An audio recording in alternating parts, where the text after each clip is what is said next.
Hi, welcome everybody at this second European online conference regarding the safety aspects of battery energy storage systems. I'm really happy with big crowd following our online conference from all over the world. We have attendances from Australia, Asia, Europe, United States of America, and like our attendances, we have also speakers from all over the world. We have 7 speakers, 2 from our home country, the Netherlands, 2 from the United States, 1 from the UK, 1 from Norway, and 1 from Australia. We are very glad to have you here. And here is in a rather strange location for us. We had a little emergency lockdown yesterday because of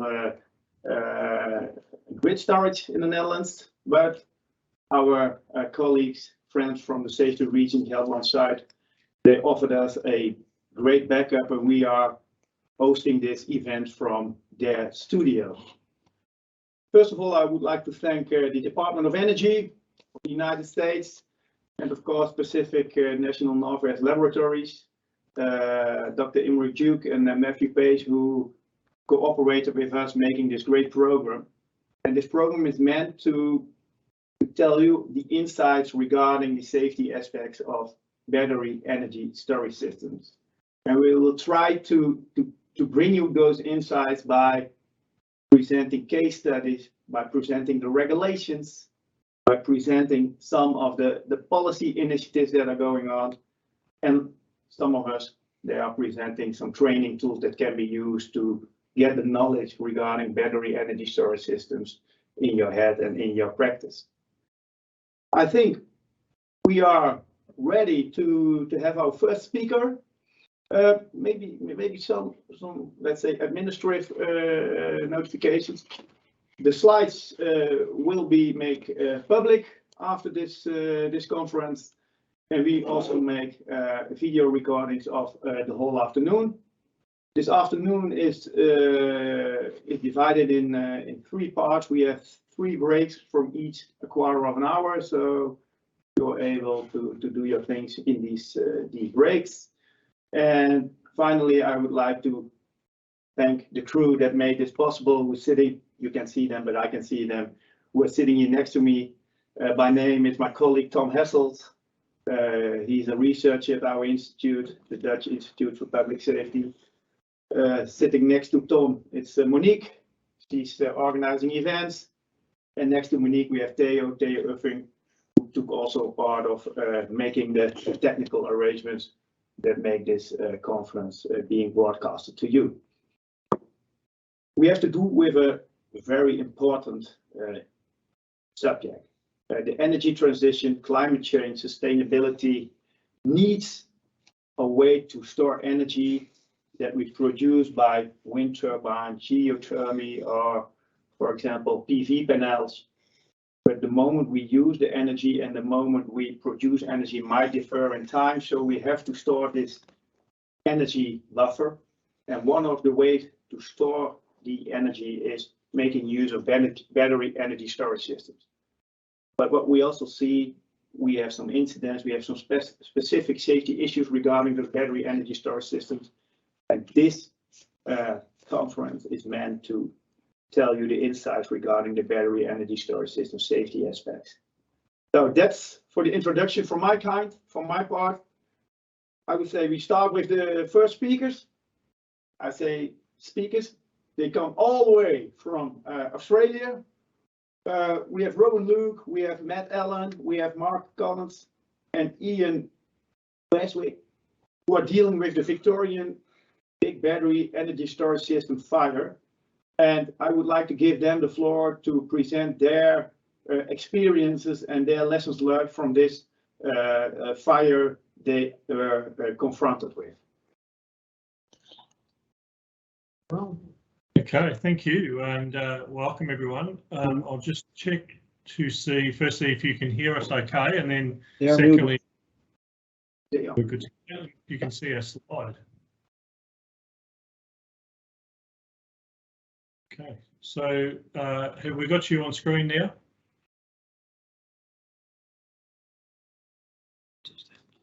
Can I just test, are we online now? There's no light on now. You just turned it off, didn't you? Red light's on now. Are we online?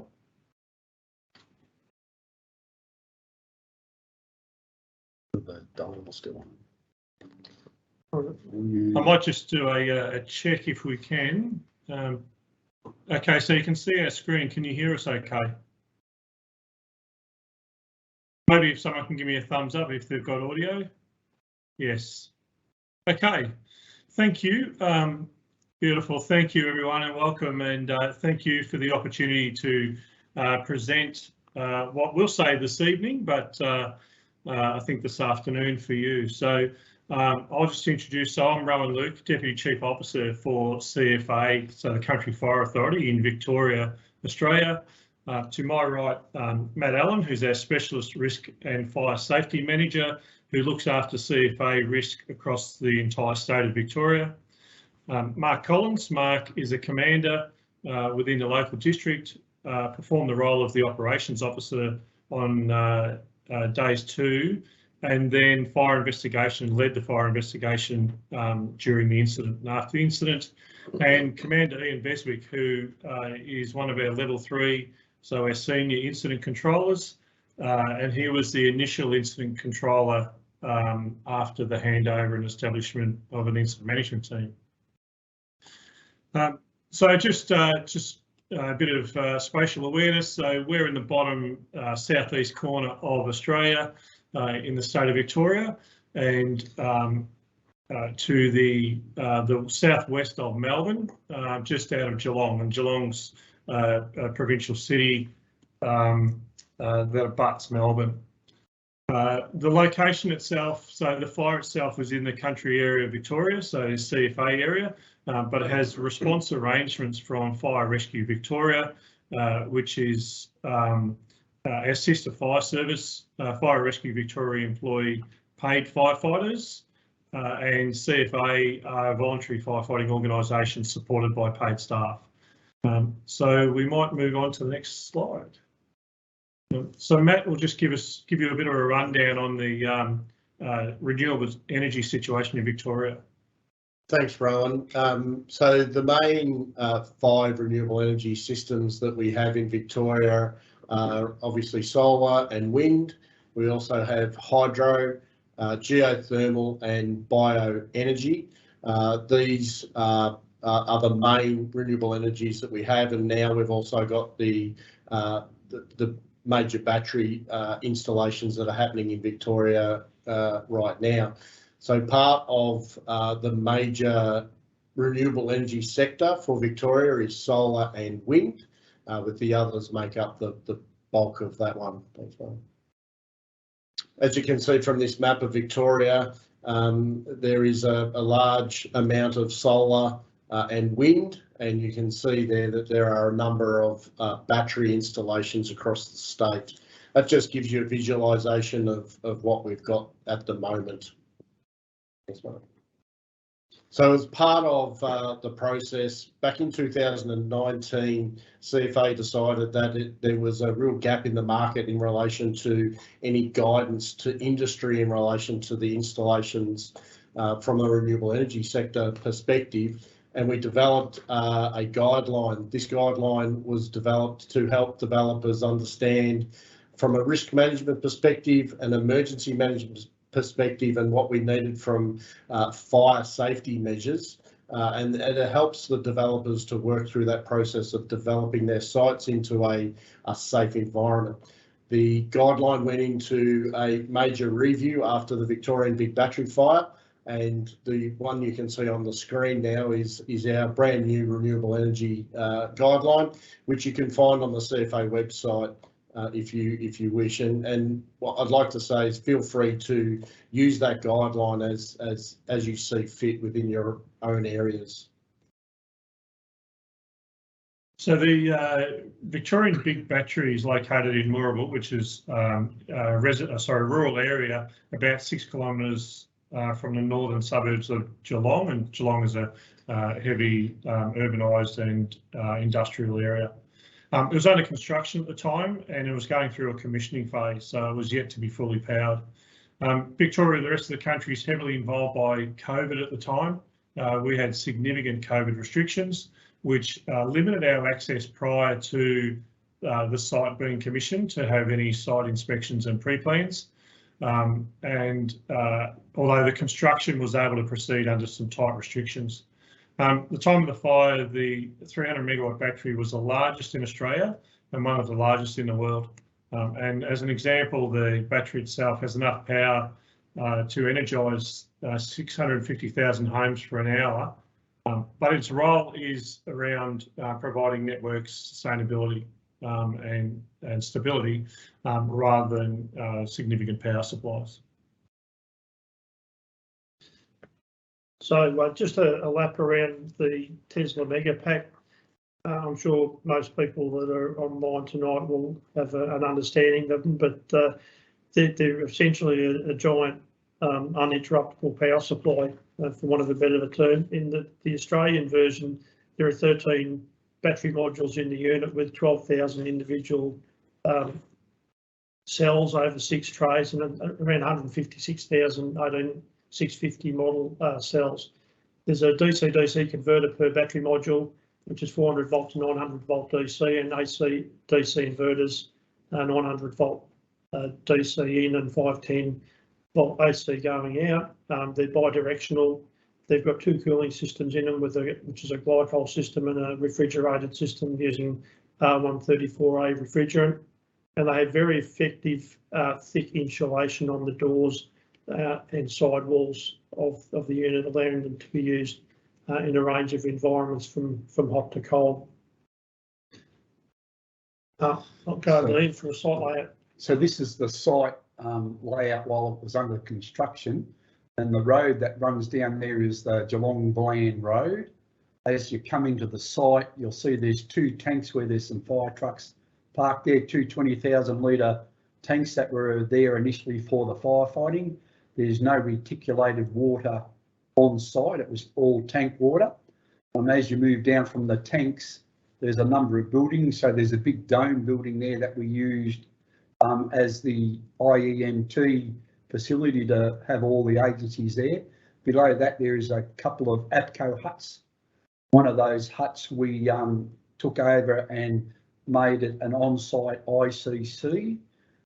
Then the only way we could get into the fire was around the road that comes down and around the bottom of the photo, because there was a massive crane parked across the main road that went down to where the batteries were, and the firefighting was done from down that side. And as you can see, the wind was in our favour at that job because it was blowing it all away, and it did that for the whole 7 days we were on site. Okay, so just as a bit of background, the site was in or under the commissioning process at the time. UGL, which is the construction company, had completed high voltage connections to the grid across the road at the Mirrabel terminal station. Transformers and HV lines were soaking, which is a process of normalising temperatures and voltages that have been occurring for around 9 days. The Megapacks are in the process of being commissioned, and they're in the process of a charging and discharging cycle called a hold point test. The Australian Energy Marketing Operator had restrictions in place that no more than 24 megapacks could be online at any one time to minimise impact to the electrical grid for the state. And on the day of the fire, around 7:30 in the morning, Megapack 833 was disconnected from supply as it was at a high state of charge to allow additional megapacks to be tested as part of the hold point test. So if I just take you through the initial call. So the fire occurred on a Friday morning at around 10:30 hours on the 30th of July. So for us, in the depths of winter, the wind was northerly 38 kilometres an hour, gusting to 57 and RH 51. So really windy, cold day, fairly unpleasant day. The initial call came in as a battery fire at a construction site, which you could imagine could range from a battery pack on a drill to anything. Then en route, further information that the battery was a battery fire in a container, as in a shipping container, and then a further advice to say that fire was in a battery storage system, which then modified the response arrangements. Local response through our local volunteer brigades and through pumper response out of Fire Rescue Victoria, as well as hazmat response, our chemical response unit from FRV. The technicians met, so the Tesla technicians met on site at the gate. They had already evacuated, so the timing worked fairly well. Just it was morning tea time. The Tesla operator handed over a manual and said, "It's really important you read this." And the incident control at the time had indicated that when he gets time he will, but he passed it on to another officer. The important parts of the manual really highlighted a number of key factors. Don't put water on the packs, stay out of the smoke, protect the exposures and let it burn. So the officer let it burn out, and the officer utilised our own response arrangements through a size up and implemented Recchio for us, which is Recchio is rescue rescue exposures containment extinguish overhaul. So as there was no rescue to perform, exposures were the highest priority, and that saw our operators preventing the spread of the fire into other areas. Now, as can be seen from this is a bit of footage of the first appliances arriving, and if Mark gets it to play for us, you'll see the crews come in. They've got a thermal image camera in their hand, which they didn't need to use straight away. They can see the fire in the mega pack that's burning well, and as you'd imagine, the first thing would be to put a hand line down there to cool the exposures as per Recchio, and then have some more discussion with the technical experts on site to do a bit more planning as to what would happen next. So the next series of photos, and I'll move through them relatively quickly, are taken from the site security footage, which form part of our fire investigation report. The important takeaway from this is the way in which the fire behaviour occurred from one mega pack to another, and also the fact that the fire went in fits and starts as it moved into thermal runaway from one battery module to another in each of the units. This is taken prior to the fire becoming aware that the time of call was 10:34, that's 10:18. Again, this is 10:24 hours, no smoke visible. 10:30, no smoke again. At 10:36, you can see in the main part of the photo the flame propagation coming out of the top of the unit at the end of Megapack 833, which was the eastern unit. And as you see the enlargement on the top right hand side of the corner as the fire starts to develop significantly on that side. Moving along, this is 10:50, so the first pumper is on scene from Cryo Brigade from FRV, and again from that photo it seems to have died down a little bit, and this just shows the movement of the fire as it goes along. By this stage at 11:03, Megapack 833 on the eastern side is fully involved in fire, and the western side unit closest to the camera is under pretty significant pressure. The wind is blowing at 35 to 64 kilometres an hour at that time from the local weather station. Again, as the fire's starting to develop, it's really putting pressure on the unit closest to us. This is at 11:51. And you can see fire starting to push across the roof of Megapack B1H. By this stage at 11:58, you can see fires propagated in through the Megapack B1H on the western side of the unit. 12:11, things are starting to settle down on one side of the one Megapack, but continuing to push on the other. And by 12:28, you think that it was all over and done with. So again, looking from the RPAS, and the RPAS we used most of the time we were there, which is a remoted pilot aircraft system, and it's really handy. It flew the same pattern every time we brought it down, and they can go and put it into thermal imaging or photos, as you can see. and it could actually take temperatures from above. So it was a very useful tool that we used through the process. And as you can see from these two photos, if you look at the one on the left, you'd think that there was not much heat in the units around it. But you can see in the left-hand photo, there's a fog nozzle ground monitor that's putting some water to prevent the fire attacking the transformer that's between all these megapacks. That transformer had 200 litres of sealed oil in it. There was a concern that it would explode.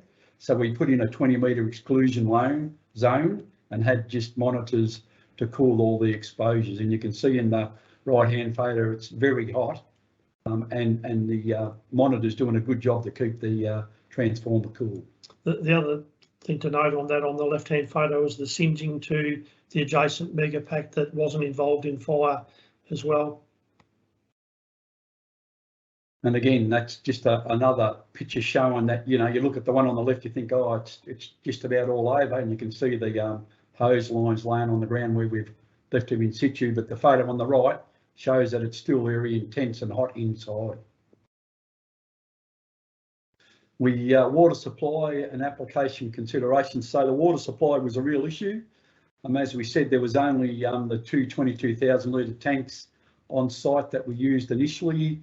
We brought in 15 tankers and did a tanker relay for half a day whilst we got what was called a mega pump that came in, which pumped 10,000 litres a minute. The water was 2.5 k's away. We did a hose lay for 2.5 k's and ran that for probably 5 days to keep the water up. We kept a 22,000 litre bulk water carrier on site as well, and those two tanks with a pump connected to it as a backup in case we had a problem with the water relay. So from a strategic point of view, initial plan was to protect the exposures and let the fires, the megapacks burn themselves completely out. And that went for quite a period of time. We had to develop as an incident management team a process of how we would actually open the megapacks up later on and ensure that they were completely out, which was something that hadn't been done previously. But by that stage, we had time up our sleeve to be able to take our time to do a thorough risk assessment and analysis to it, with an end game of making the area safe for fire investigation crews to work safely in the subsequent days. So as I said, there was the two 22,000 litre tanks, and it was part of what Matt spoke about earlier on about risk assessments done. So they'd done a risk assessment and believed the only risk was bushfire or wildfire, and that's why they only needed the 22,000 litres. They didn't believe they'd need any extra water, but as we said, we had to run a 2.5 k water relay, and you know, we used a significant amount of water to cool the exposures around the burning megapacks. The hazmat and atmospheric monitoring we did with area rays we had on site. The members that walked in around the megapacks also had on a portable unit that monitored for explosives, oxygen, H2S, parts per million, parts per billion, and if they alarmed, they walked out straight away. We had the site experts from Tesla on site that could give us lots of good information, and the SCADA telemetry was important to give us a good picture of what was happening. But one of the issues was the initial components where the fire weren't connected, so we got them connected up as the fire died down and could give us good information. There's a question there in relation to, did the drone measure gas composition of the smoke? No, it didn't. So in relation to the atmospheric monitoring and work and testing, we actually had the crews mark up the individual doors of the cabinets with paint markers on them to be able to set some witness marks as to the locations, so top, bottom and middle for temperature and gas detection. and that's just an example of the sheets that we used. The incident management structure, I'll let Ian quickly talk about that. Yes, obviously initially the incident management structure was set up by Fire Rescue Victoria, and then we came in as the agency because it was in our area. We had a number of agencies involved, as you can see listed there. One of the key things was that we ran IMTs on site and involved everybody that was on site that had a role to play, and we did one of those every 2 hours for the first 2 days, and they proved very valuable for all the discussions that we needed to have. One of the early issues we had a discussion about at the IMT was to try and get the site back to do some work on areas that weren't involved.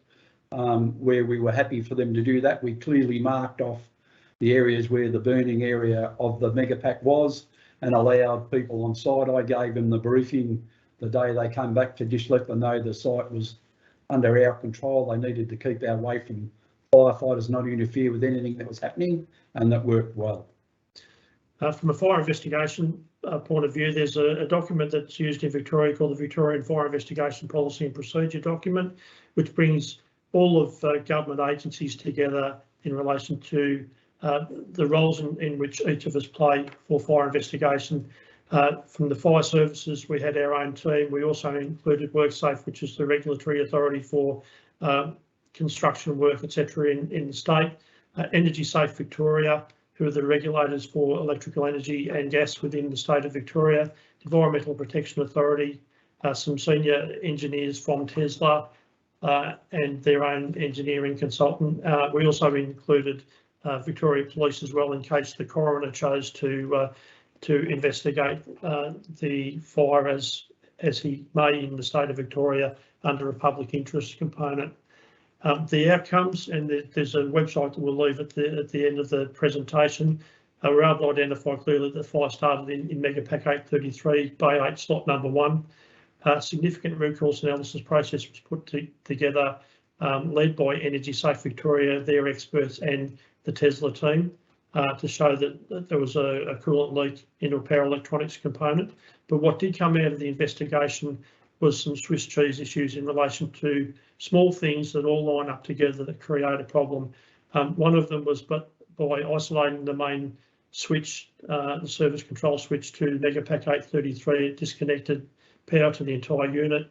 It shut down the cooling system, disabled some safety systems as well, disconnected vision via telemetry, and also at the time the Megapacks took 24 hours to register onto the SCADA system, so the Networked Operations Centre did not have visibility of any issues going on within that unit.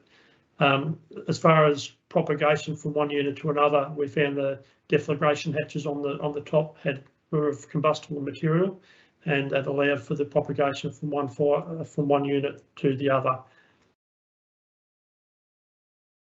So our key operational takeaways, early pre-incident planning and exposure to the site, particularly during a construction phase. And I think that's a gap that we see from time to time, that we don't always get the opportunity to go on site until something's commissioned. And I think that's a real learning. There's a question online around training on ESS safety and response. We're starting to roll out training, particularly for vehicles, as in electric vehicles, but now moving into megapacks, and this learning for us has been significant across the sector in Victoria. Early call for hazmat and atmospheric monitoring to lay out the scene, both in the hot and warm zone environments, and the use of subject matter experts, in this case Tesla, and noting that SMEs aren't always available on site. The SCADA telemetry, really important. We didn't have that luxury early on because of the isolation or isolated components. That took some time to get back online, but that data is extremely helpful in the response phase. For us, under the fire conditions, it was really significant that the fire behaviour changed. There was significant fire activity where we pushed through the thermal runaway and we met full fire temperatures. we also, if you can stop the fire from pushing from one megapack to another, the fire will die down after some hours. So that focus on looking after the exposures was critical. And the megapacks will stay hot internally for a long time due to the insulating properties. So whilst there's some benefits around that, it does create a protracted event, and obviously greater concerns around future thermal runaway as well as those temperatures remain. Okay, so for further information, the Victorian Big Battery website, and we'll show the website address for that, or you can just Google Victorian Big Battery. There's a copy of the Tesla's or the VBB's independent report into the origin and cause of the fire.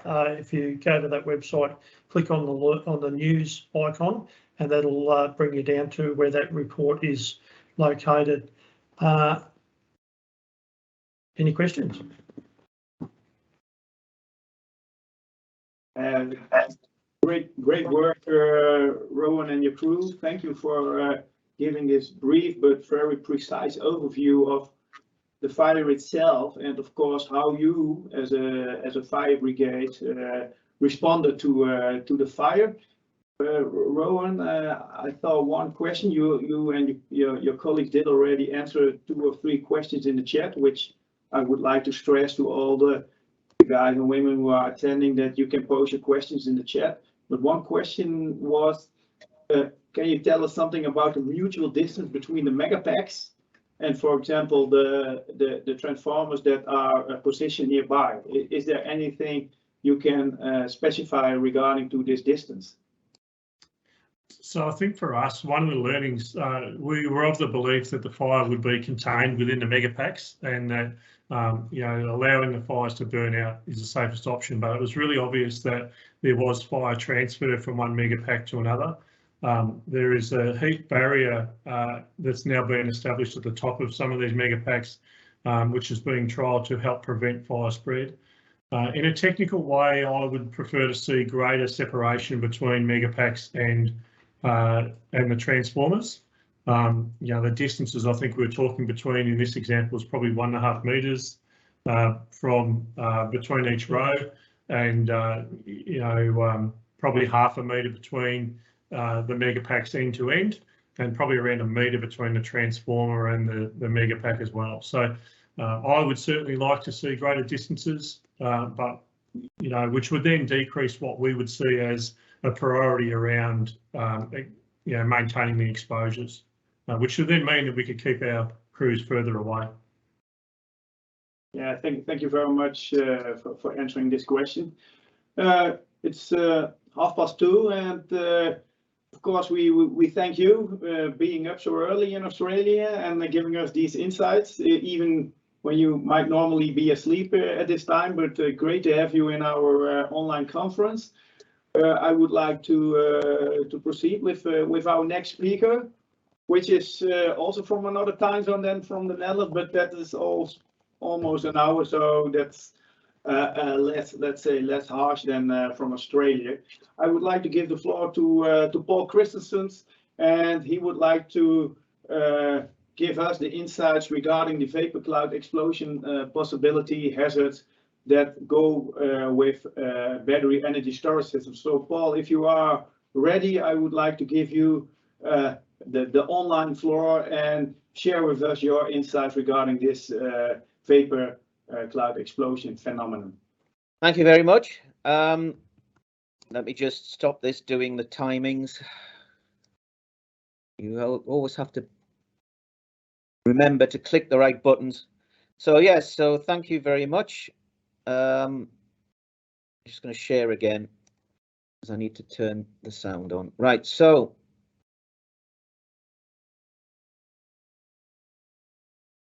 this is really a high level look at vapor cloud explosions. But first, I'd like to say how much of a fan I am of the CFA. I think they already know this, and I would urge everybody to read this document. It is good, sound, common sense.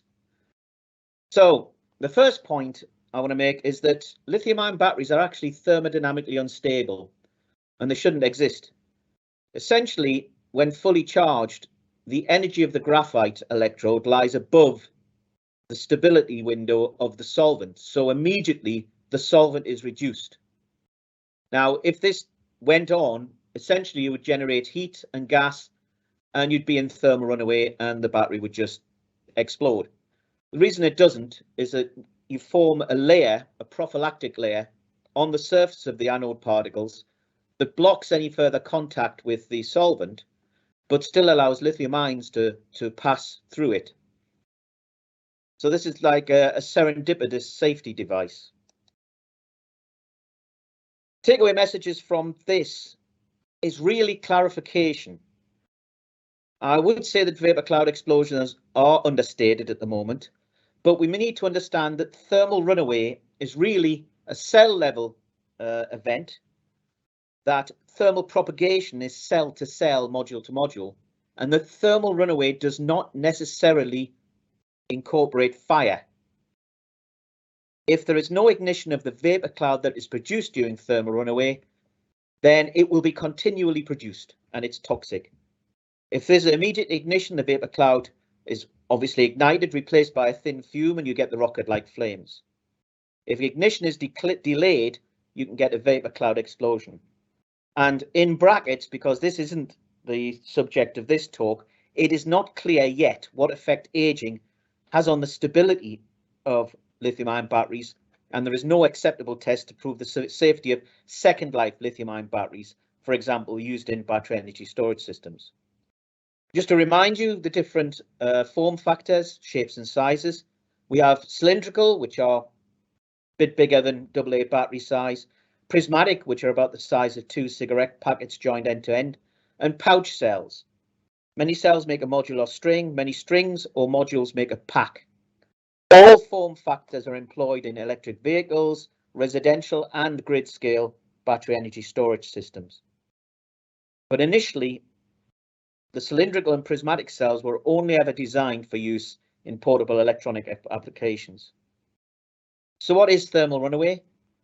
When a lithium-ion cell is abused by heating, crushing, penetration, overcharge, or indeed if there's some form of defect or contamination added at the beginning of life when it was first manufactured, then you start to see chemical reactions.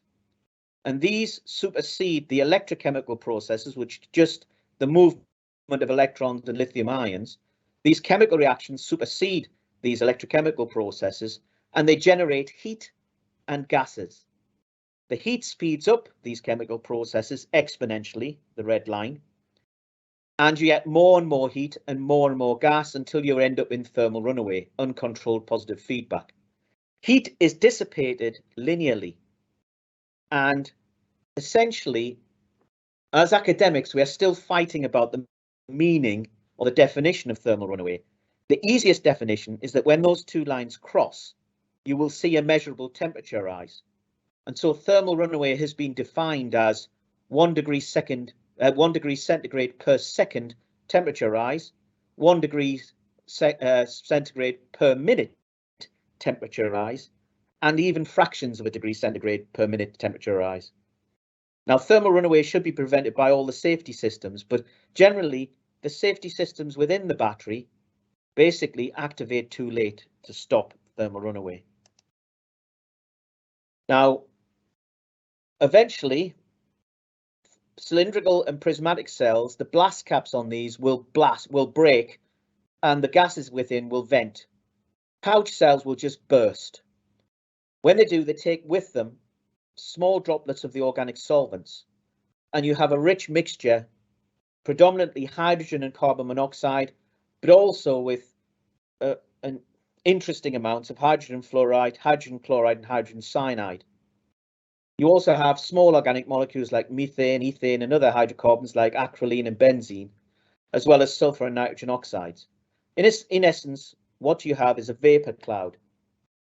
Now, there is some papers that are suggesting that actually what causes the vapor cloud deflagration is actually those small droplets of the organic solvents. And fires and explosions are occurring on the land, on the sea, under the sea, and in the air. So some consequences. This is just a slide I show for fire and rescue services. I call it use your common senses. So thermal runaway results in gases and heat. You can get the battery exploding. If the gases vent, then you're going to smell them. You're going to hear the hissing, the screaming, or the popping as those blast caps go. And usually the first event is actually the ejection of heavy metal nanoparticles. Aerosols of these toxic heavy metal nanoparticles. Looks like a black smoke. Then you get the white vapor cloud. If that ignites immediately, then you get very high temperature rocket-like flames and a thin toxic fume. If you don't have delayed ignition, then apart from the toxicity, you have the potential for a vapor cloud explosion. This is a video probably everybody's seen, but it shows the battery actually exploding. The Tesla hits a parked vehicle and then collides with the pillar of the bridge, you can see.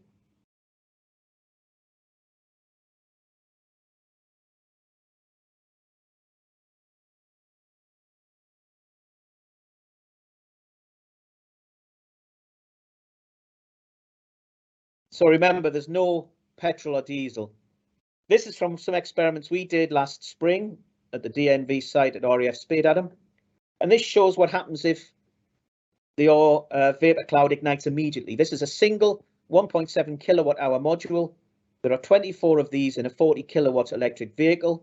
And note that that hammer and nail on the arm weighed about 23 kilograms. And watch what happens to it, the amount of energy. And what you will see first is the ejection of the black nanoparticles.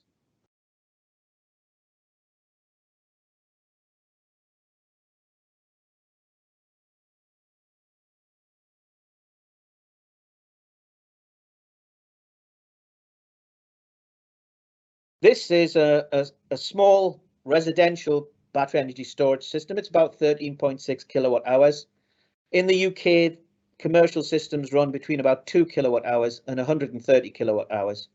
If you note the crackling sound, only 2 cells go up during this video out of the 64 cells.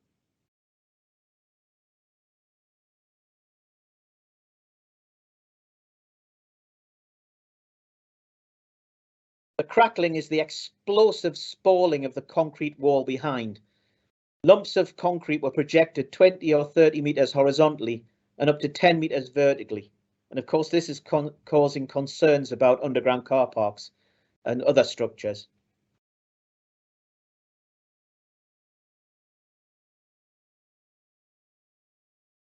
This again was experiments we did at RAF Speedadam in spring last year. And by now we've realized that if we only partly charged the modules, we could delay ignition or prevent ignition altogether. So this is nail penetration. Again, don't worry about the abuse form. You can see the kind of responses that you're seeing on these videos, irrespective of the form of abuse. It could be heating, it could be nail penetration, it could be overcharging. The first thing again is the ejection of the black nanoparticles.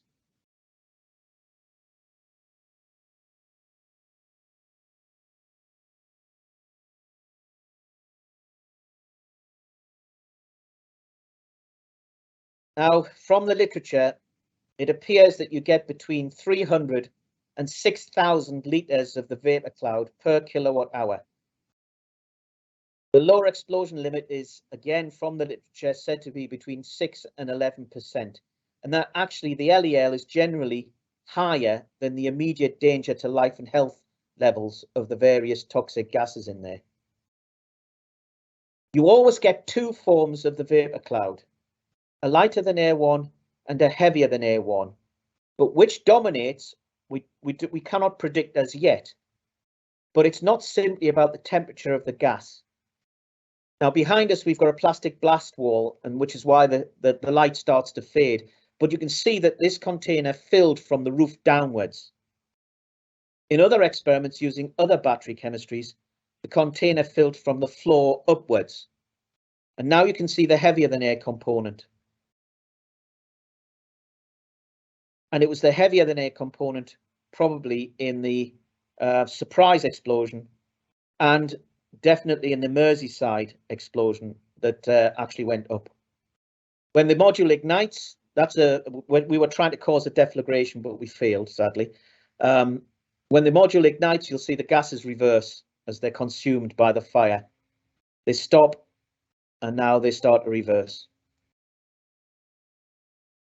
This is good paper and gives you a way of predicting the cell energy needed to reach the lower explosion limit. Paper by Rosewater and Williams. This, of course, is the Baiss explosion in Surprise in Arizona. And I think you're all familiar with this, but that's the size of the vertical flame that shot out of the container. Now, the point about this is that it was only the cells in one 100 kilowatt hour roughly rack that went into thermal runaway. At no point was there any fire. And not all those cells in that rack may have gone into thermal runaway. All that happened is they went into thermal runaway without fire. Novak 1230 had been deployed and excluded some of the air, or if not all of the air. The door was not opened for 3 hours after that initial smoke alarm. And then 3 minutes later, there was the vapor cloud explosion that really terribly injured 2 firefighters and badly injured 2 more. And that's the point. People seem to associate thermal runaway with fire, and all of the experiments of electric vehicles, etc., in tunnels, they always send them into fire. They have not tried looking at what happens if you don't allow it to ignite. This, of course, are all the grid scale battery energy storage incidents that we know of to date. I've estimated 23 to 30. It depends who you listen to in South Korea. So the 2018-2019 include all the South Korea incidents and the Surprise incident. The VCEs are ones that we know for sure were vapor cloud explosions, either because of reports or I know the fire chief. There's also been another one in Corsica we don't know much about, and I believe there was a big battery one in Jordan, but I have been unable to find out anything about that. And of course, there's been 5 residential ones in Germany, 1 in the UK and 1 in Australia. Now, one of the key chemical reactions that's believed to trigger ignition is the collapse of the cathode.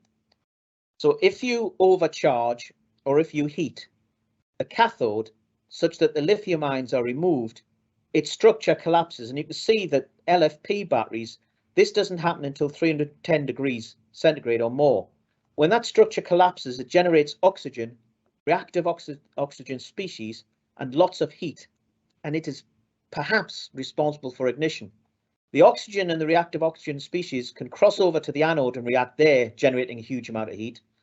Or they can react with the solvent, also generating a large amount of heat. And that results in thermal runaway, ignition, etc. So LFP LFP cathodes are believed to be the safest. This is a very good study, very important, by Jin and company. And what they did, they overcharged a really rather small lithium-ion battery, LFP, in a reasonable sized battery energy storage container. Now, normally with other chemistries, overcharge would immediately result in ignition, but these guys knew that with the LFP, it wouldn't. Instead, what happened is it generated the vapor cloud, and they then deliberately ignited that vapor cloud with a heater, and that caused a deflagration. And this is taken, as you can see, 0.24 seconds, 0.42, 1, and 1.3 seconds after the deflagration. And you can see that the container attained temperatures above 1800 degrees centigrade very, very quickly. Electric vehicles have also caused vapor cloud explosions, of course. This is the famous one in Shanghai.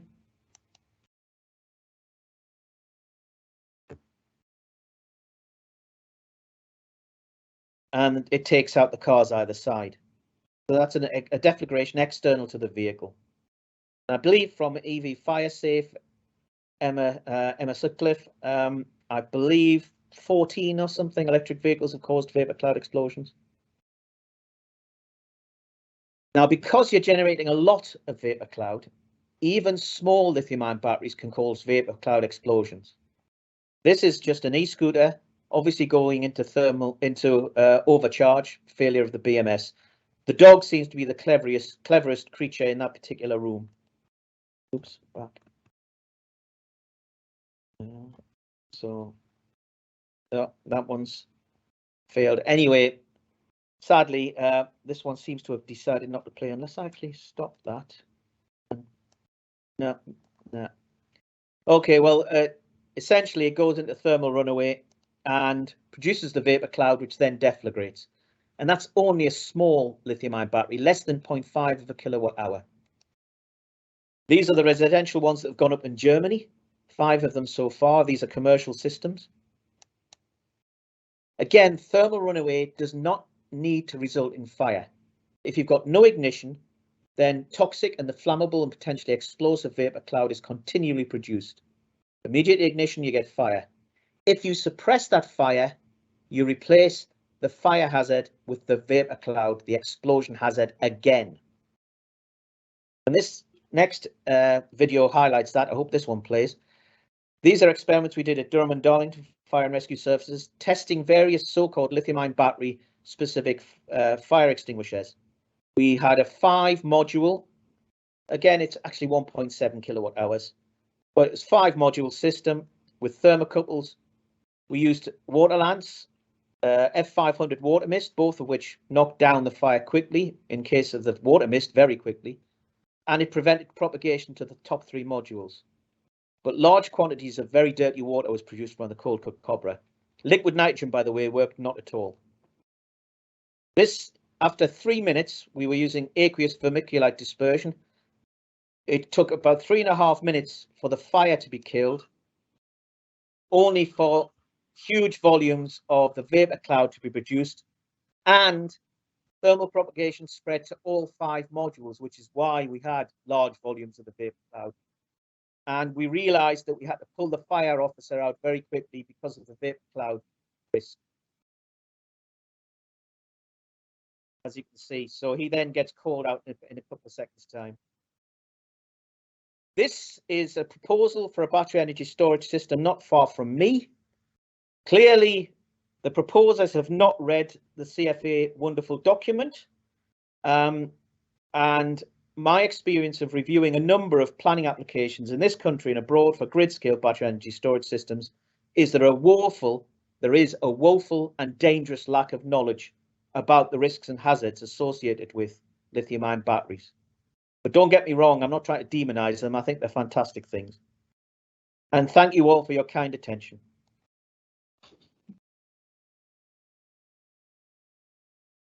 Yeah, thank you, Paul, for your great, let's say, videos and your messages. And what I was wondering, you said don't put water on it because you introduce the risk of a vapor cloud explosion. What would be your preferred fire response tactics regarding a thermal runaway? Well, I didn't say don't put water on it. What I was saying was, if you do put water on it, make sure you understand the difference between steam and vapor cloud. And if you're generating the vapor cloud, take appropriate action. Let's face it, we all know that there is no alternative at the present time for water. But if you can cool the system and knock the fire down, so in other words, prevent thermal propagation, that's great. But again, we all know that the way that battery energy storage systems, the battery packs in electric vehicles are arranged, you cannot get the water to the seat of the propagation. So just be aware of the vapor cloud hazard. Thank you for elaborating on this subject. And once again, thank you for sharing your insights, your experimental data and your science and paperwork with us. To all people attending, we have a short break. This means we have a break from about 15 minutes, and we will start again 10 minutes past 3, and then we will progress with a presentation from the Netherlands from Jos van den Burgt. But so far we have a break till 10 minutes past 3.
So here we are again. Short break. Also to get our level of concentration. We're in a great position. We had this presentation from the fire in Australia, and we had also the views from the scientific community on the fire propagation, the thermal runaway regarding to lithium-ion batteries from Paul Christensen. These kind of, let's say, insights give also reasons for developing schemes, regulations, how to develop and how to manage the safety of the battery energy storage systems. And we are really happy to have a guy from Det Norske Veritas in our community, Jos van den Burgt, and he will present his insights in the development of regulations dealing with the safety aspects of battery energy storage systems. So Jos, if you're ready, please use it and share your insights. Yeah, okay, thank you very much. I think I took over the screen, so it should be okay now. Yes, indeed, as Nils just mentioned, this batteries regulation in Europe, the European Union, is under development. A proposal has been sent out for commenting. I don't know how long this will be taking, but I guess in the year 2023, this regulation should go into force. And indeed, it is to make a starting point for better legal framework for a few things that were already discussed before. So stronger rules on best practices for energy storage systems, addressing concerns and how to regulate those concerns for safety of the systems, and also lessons learned from incidents, and also fire response, for example, incident response. So as Nils mentioned, I'm from the company DNV, who is quite active in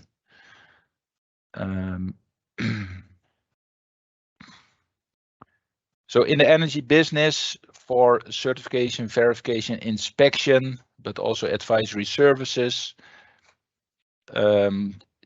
As a certification verification institute, we're also active in standardization work, setting standards, also regulations, advising national authorities, but also the European Commission, for example. DNV started as a ship and offshore classification company. As a side note, you can imagine that also in ships, in maritime systems, battery systems will become important asset, clean shipping, CO2 reduction. And for one thing, it would not be so easy to say, let it burn if there is a lithium-ion battery incident on a ship. So you already see now that the different societies like DNV, like ABS in the USA, like Lloyd's or BV, they already have more stringent rules set for lithium-ion battery safety. So, for example, containing the fire, prevent propagation, and also aggressive suppression. Myself, I'm working in the energy storage field on different topics, from feasibility studies on paper, testing. Spade Adam Proving Ground in the UK was already mentioned, where we can do quite large battery testing. We also do performance testing, and then more on the due diligence side, development, construction, operation of different assets and also batteries. So about the batteries regulation, in the European Union, we have so-called directives. The existing batteries directives from 2006 will be changing into a batteries regulation. A bit more about that later. The proposal has been sent out on December 2020, so a few years back. And it's meant to ensure that batteries used on the European market or actually placed are sustainable and safe to the entire life cycle. For example, when they go into reuse or second life, which was already mentioned by Paul Christensen. More about that later.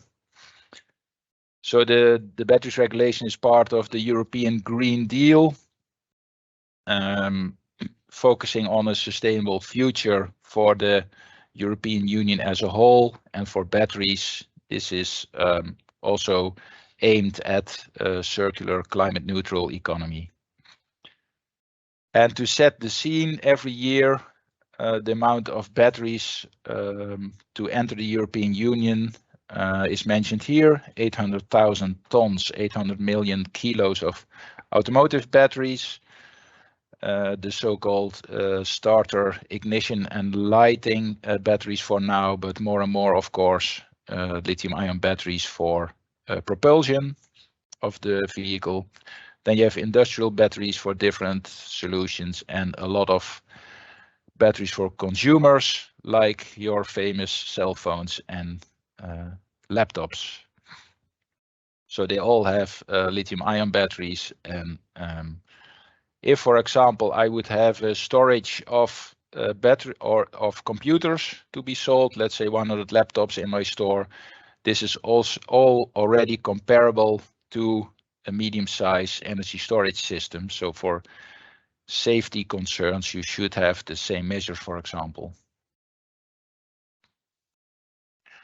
The batteries directive, which is still in force, is focusing on one part environment, certain requirements for placing batteries on the European market.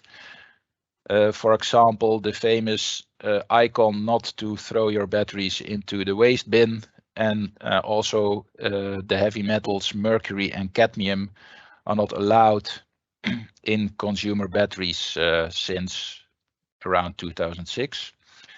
Then we have requirements in Europe for collection of used batteries, and following collection, of course, recycling. Disposal or landfill of waste batteries is not allowed. Well, collection of batteries also concerns the AA type, the small batteries.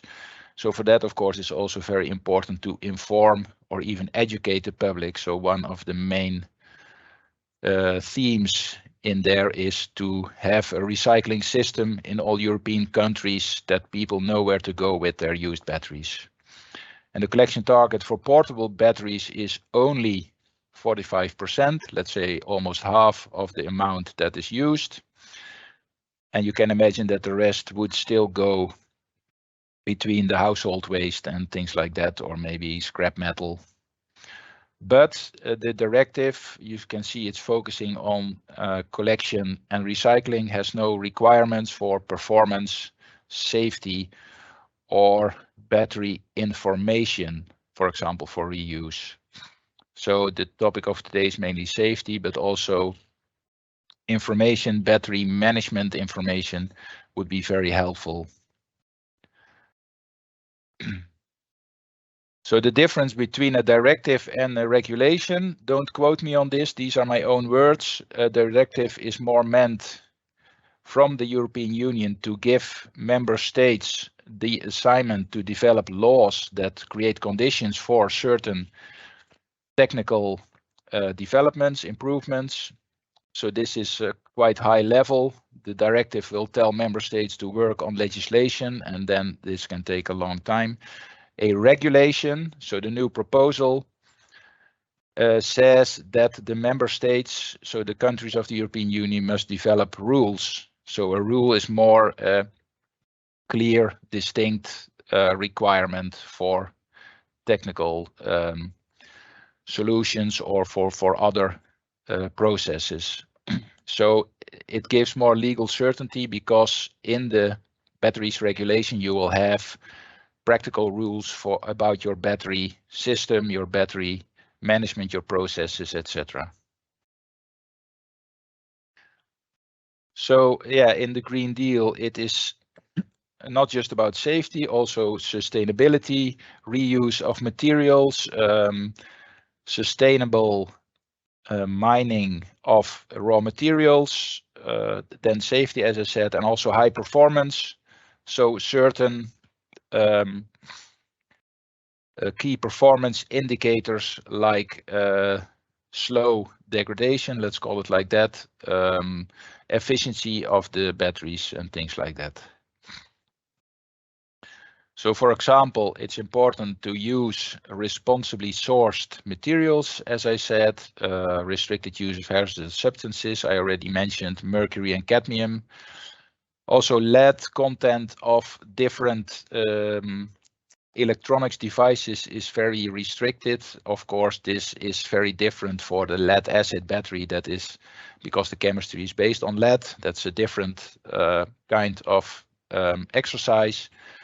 But in general, you don't want to have lead anymore in the soldering of your microelectronic circuits. So that's the sourced materials. Then you have, if you have recycling, it makes sense to reuse the materials actually into new batteries. So that's the minimum content that must be proven in new batteries. Carbon footprint is about the manufacturing process, the sourcing of materials, and in the end also the recycling. Then the aim is also in this regulation to have performance requirements and also durability. What's important, for example, can the battery in your smartphone be replaced without throwing away the smartphone itself? So replaceability, taking out the battery, putting in a new one, but this is of course not only for a smartphone, but also for different technical apparatus. And labeling is about tracing the product and also recognizing the contents of the battery.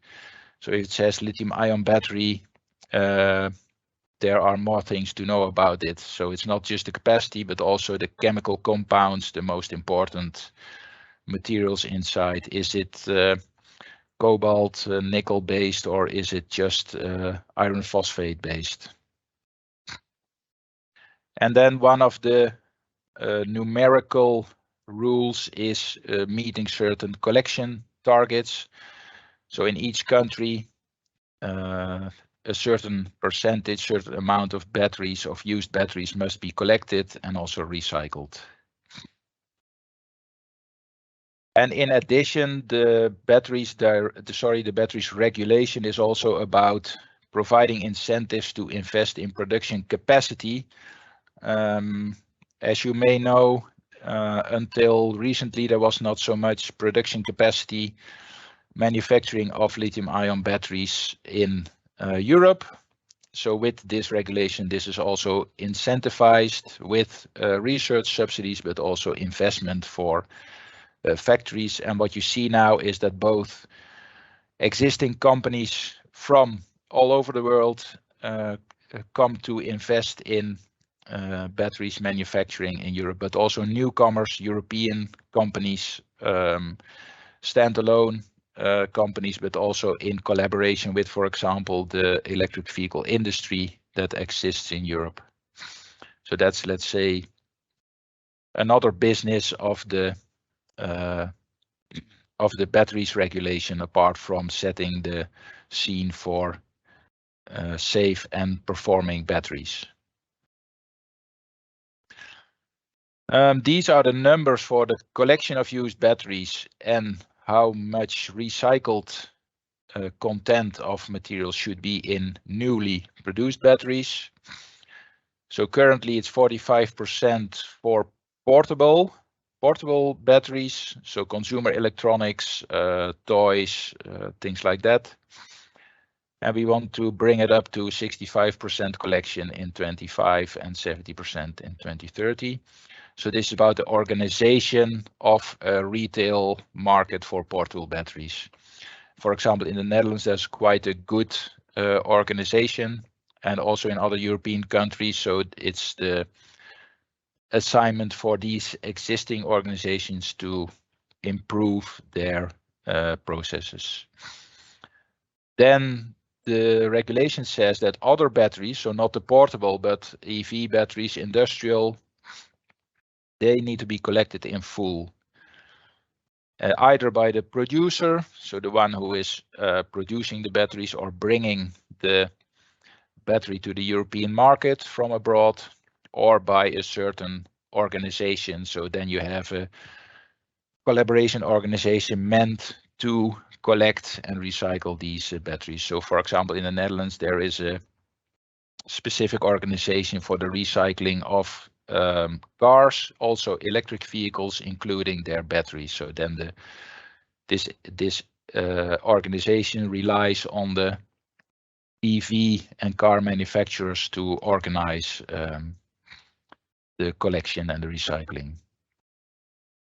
So then if we look at certain numbers, what is mentioned here, cobalt, copper, nickel and lead, the target in 26 should be 90% of recovery from the collected batteries. So only 10% can be wasted after recycling.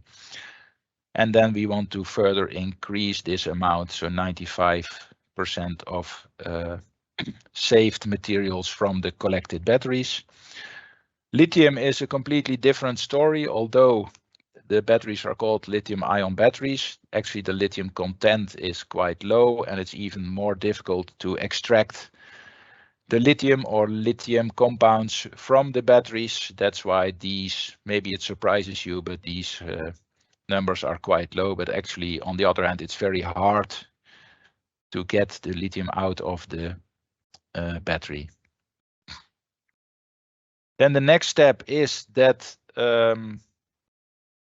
makers of lithium-ion batteries in Europe must tell the public how much recycled materials are used. So if I extract cobalt, copper, nickel from the recycled batteries, I can reuse these metals in my new batteries. So that's the idea of the second part of this slide. And then there is an ambition to have minimum levels of recycled content by 2030 and then later on 35. So again, you see apparently lead can be reused quite easily. For cobalt, it's a bit harder, and nickel and lithium, it's even more difficult. So instead of saying in the existing batteries directive, this is important, countries must work on recycling. Now there is more guidance with numbers and targets, so that makes it easier for the different national governments and also, of course, organizations and industry inside these countries to work on these targets that have a clear goal.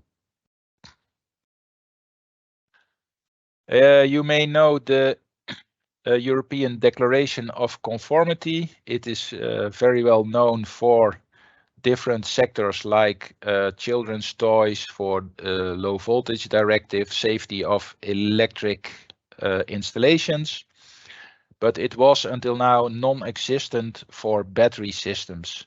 So this is an important step of the regulation, that now there will be a mandatory process for the CE marking.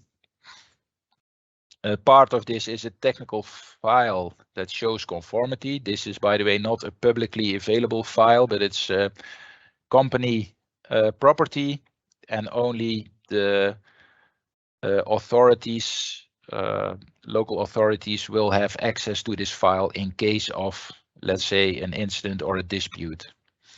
But still, it's important that companies building batteries must work on this technical file, for example, showing safety, that you have done all the tests and the calculations. Then it's, of course, it's not obvious how to show the conformity, the safety of your product. So it would be very nice to have harmonized European standards, so-called EN standards. There are no specific European standards for batteries until now, so it would be smart to adopt existing international standards from the International Electrotechnical Committee. So therefore, part of the batteries regulation is actually a request from the European Commission to the European standardization community. CEN links to ISO internationally, CENELEC to IEC, and ETSI is for telecom standards, to work on standards for performance, but also safety of battery systems. But of course, they can have a look at the existing IEC standards and either adopt or change them a bit or further develop them. Then another thing is the so-called battery passport. So the European Union has the intention to heavily reuse, for example, EV batteries. So the electric vehicle battery has diminished remaining capacity, but it could still be reused in, for example, a stationary application. So the big difficulty now is that the car manufacturer will not tell you anything about the battery history or the remaining life. So in the regulation, there is a requirement that the info must be stored in the battery management system, and it must also be made available to other parties. That is something that is almost non-existent right now, so it's actually a very large change, I would say, in the current market. So some kind of history data, the state of health, so what is the remaining capacity of your battery, and also the expected life is mentioned, although it very much depends on the new use of the battery, so maybe it's asking too much, I would say. And the battery passport with all this information should be for EV batteries, but also for industrial and large-scale stationary systems. So things that can be considered then is the capacity fade that has happened. Also the round trip efficiency, so has the efficiency of your battery gone down, and what could be the impact of that? For example, if your efficiency is lower, the self-heating is higher, so probably you need more cooling, which is actually a quite detailed requirement, I would say, for a European rule. Maybe about self-discharge rates and also the resistance of your battery, which has a link to the efficiency. So these are the plans, and these are the parameters mentioned in the plans, and now it's up to the institutes of Europe, the industry, to comment on that.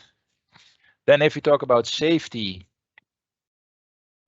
most important line in the new directive, or sorry, the regulation, is that battery energy storage systems are required to be safe during their normal operation and use, but they also should provide evidence that they have been successfully tested for these safety parameters. And this is linked very much to the previous two presentations where you see things going wrong or you see events that are dangerous, and how can you prove that your system has passed all these concerns, has solutions for all these concerns. As a start, these safety parameters are mentioned in the regulation, and if you are familiar with current standards, then you can recognize the United Nations requirements for transportation of dangerous goods. So the famous UN 38.3 is about lithium-ion battery testing on cell level, module level, and there you see the same things, thermal overheating up to a certain degree, short circuit, over discharge. So this protection is more about the battery management system and a combination of bare cell testing. So it's already important aspect of this regulation that now there's a clear regulatory European link with these requirements and the existing United Nations Act. So for safety, the European Commission, as part of this regulation, has asked the standardization bodies to work on new standards. Well, new standards meaning maybe adoption of existing standards or developing new. And then probably it will not just be industrial agreement to follow these standards, but maybe European mandate or requirement to actually legally use these standards for design of your system, but also for certification. And if we dive into the existing standards, then I would say probably aspects of these mentioned here will come back in the standards that these standardization bodies will be working on. So you have the UN 38.3, which is basic cell safety. So the least minimum requirements for safe transportation. Then you have in the IEC world internationally, the two mentioned here. And then these are more or less equivalent or somehow similar to the UL standards mentioned here. One distinction is that the IEC, as I say here, is mainly based on risk assessment. So the standard says you must do a very structured risk assessment, looking at different hazards, mechanical, thermal, chemical, but also the impact of environmental hazards on your system, and of course the impact of a system going wrong, impact of the system on the environment. This is similar to the risk assessment required by the UL standards from the USA standardization body. But these UL standards also give more guidance on practical solutions. So a certain minimum distance between modules, type of overheating sensors, the minimum functions of a battery management system. And then we also have what I mentioned here, 9540A, which is a testing method for evaluation. So you show the behavior of your system from this evaluation, and then this can be used as evidence to show safety in one of the other standards. As an example, if you look at existing guidelines, there is the NFPA from the USA again, the Fire Protection Agency, which is a very good practical guideline for fire safety. It includes the way to implement your fire detection alarm, distance of installation, difference between outdoor system and indoor systems. So this would be very helpful to be included in the European standards that will probably have a large portion of the existing IEC, but should also look at, for example, these UL standards. Then going back to Second Life, I mentioned it in the beginning. The proposed batteries regulation defines a framework to look at repurposing of batteries from electric vehicles, and the European Union is very enthusiastic about this, dear Paul. But then how can you test the safety of used batteries? If you have a new battery system, the manufacturer can provide you with, let's say, 20, 50, 100, 1000 additional batteries for so-called type testing. So if you have 1 million batteries, you test 1000 of them. If they are okay, then all are okay. But used batteries are all different. If I have two Apple iPhones, and after 5 years they have had different use, so probably the degradation will be different. Maybe one has been overheated in the sun in a car 10 times a year, the other one less. So you have different history of used batteries and different use. So it's difficult to compare these. On the other hand, the focus of used batteries is now on risk assessment. So you check your intended storage system and see how you can safely integrate second life batteries. Again, you have a UL standard for this and IEC, but IEC is still under development. One is more for guidance and the other one is more for practical requirements. So these standards are more about how to assess the risk and make sure that you do not forget important aspects, but it's not so much about practical rules how to use second life batteries. For example, it could be interesting if we assume that the battery after 5 years of life is more prone to overheating than it was in the beginning. If we make that assumption or know that it's like that, then maybe the distance, the physical distance between different battery packs inside the system should be larger. But this is now all in the hands of the builder of a second life system. That was my presentation about the batteries regulation.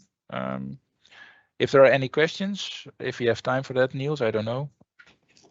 Jos, thank you very much. We do have some time for questions. We checked the chat. So far we had no questions, but our audience still have the opportunity to pose them in the chat.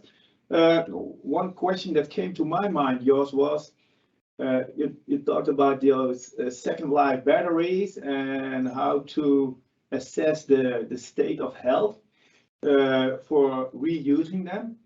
But there is also a sort of period between first life and second life, which is the phase that they are being stored.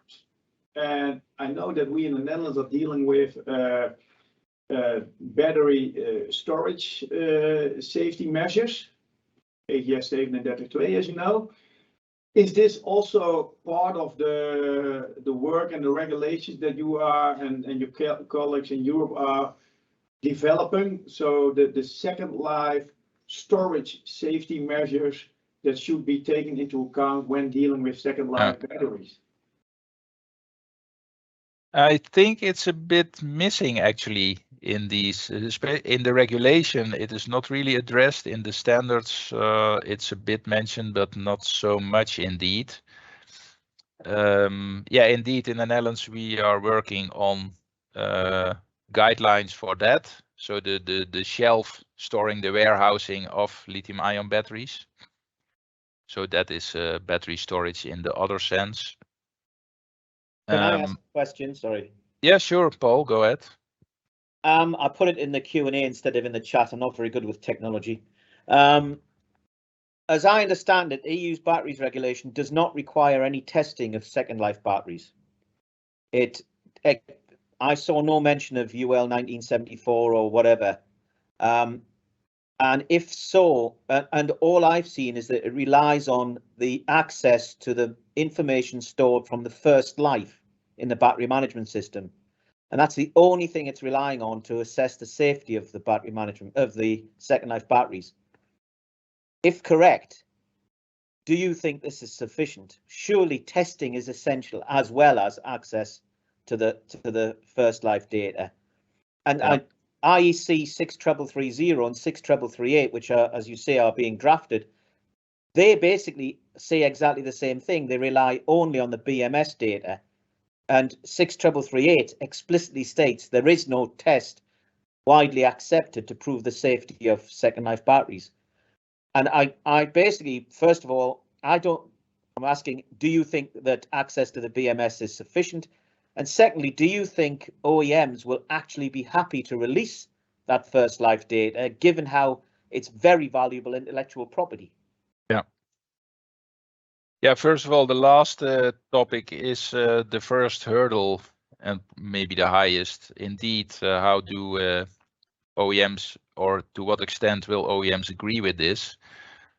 I guess it will be very hard. Well, you could come to a certain agreement on basic BMS data, but indeed that's not enough. That's why I say on this slide, safety testing is the big issue, as you already mentioned before.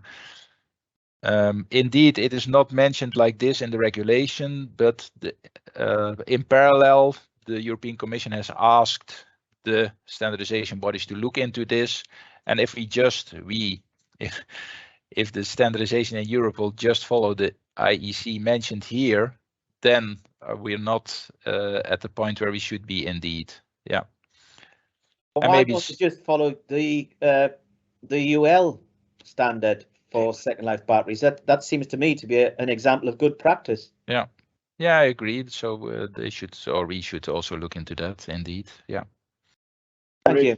Okay. The point is being taken, Paul, and I think it's in good hands with Jos. And when he is able to bring it in, or maybe it's already incorporated in the development of the regulations so far. Thank you for posing your question, Paul, and for your clear answer, Jos. And also thank you, Jos, for this great presentation. For me, it's sometimes tough work, but it has to be done. Developing these kind of guidelines, so we are a bit more sure about the safety of batteries and second life batteries in particular.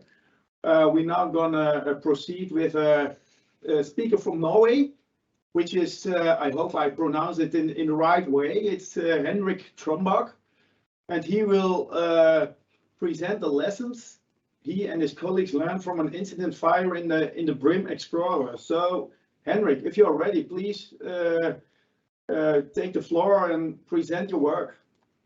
Yes, thank you. Thank you very much. Thank you for being invited. Can you see my presentation on your screen? Yes, we can see it, Henrik. Yes, very good. This is an example of a fire that occurred in a ship, a boat, or a vessel, almost more than a year ago. Right there. This is actually the vessel. I don't know it's the one on the left or the right side, but they are two of the same kind, catamarans. The name is BRIM, and the other one is Burgt. And this is outside Oslo, the Opera House in the background. This vessel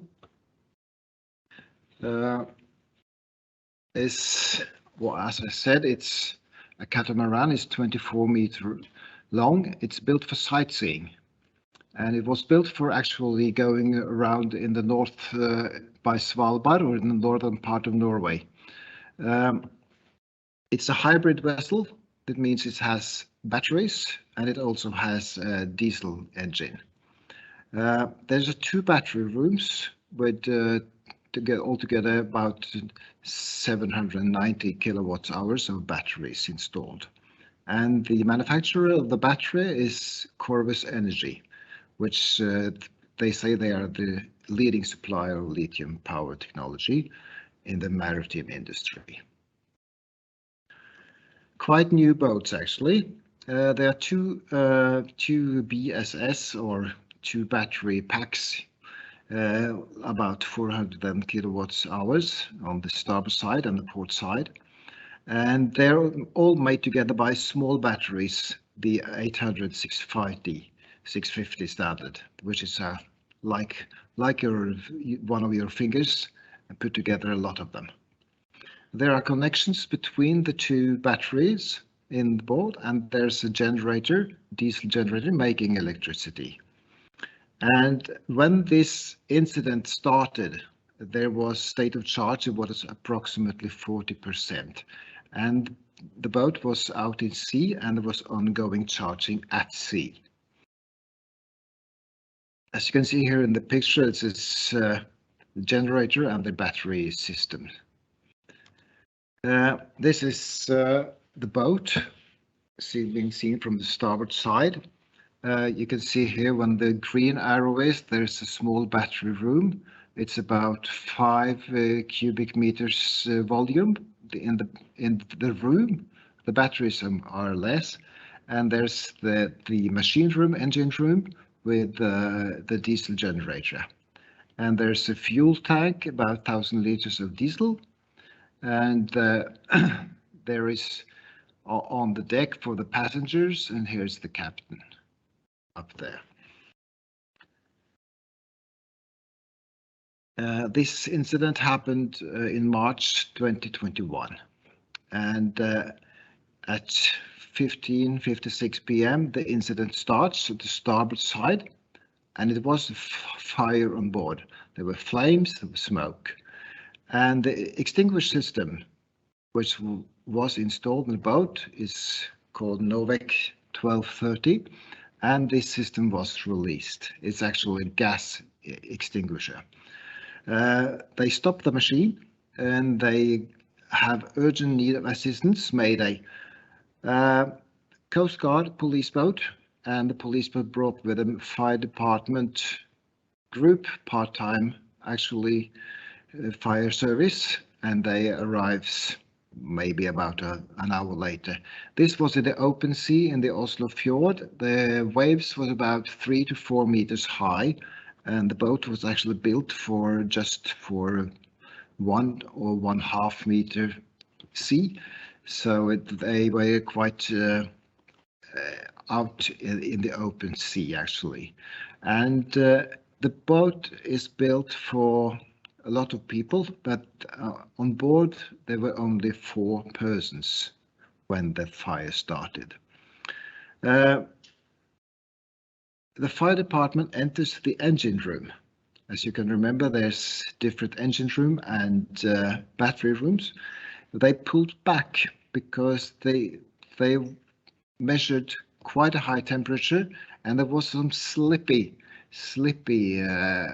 fluid on the floor in the engine room. So they did not enter actually the battery room, but it was obvious to all that the incident was happening in the battery room. Then the boat had no machine, so the BRIM was escorted to Tønsberg, which is on the west coast of the Oslo fjord, quite, yeah, some 50-60 kilometers south of Oslo. And then this incident goes on. Here you can see the vessel coming into Tønsberg in the evening.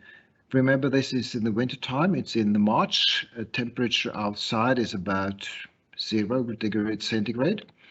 And first they planned to have the ship here on the opposite side. There's a harbor there, but luckily they put the ship on the opposite side where there are no buildings, no houses, no private houses. And actually the sea authorities should have harbors for taking in ships in desperate need for something, and they actually found a good harbor. We started actually the day after, or the same day or same evening night. We started to create a team of a command system. We established that, and there was one big issue.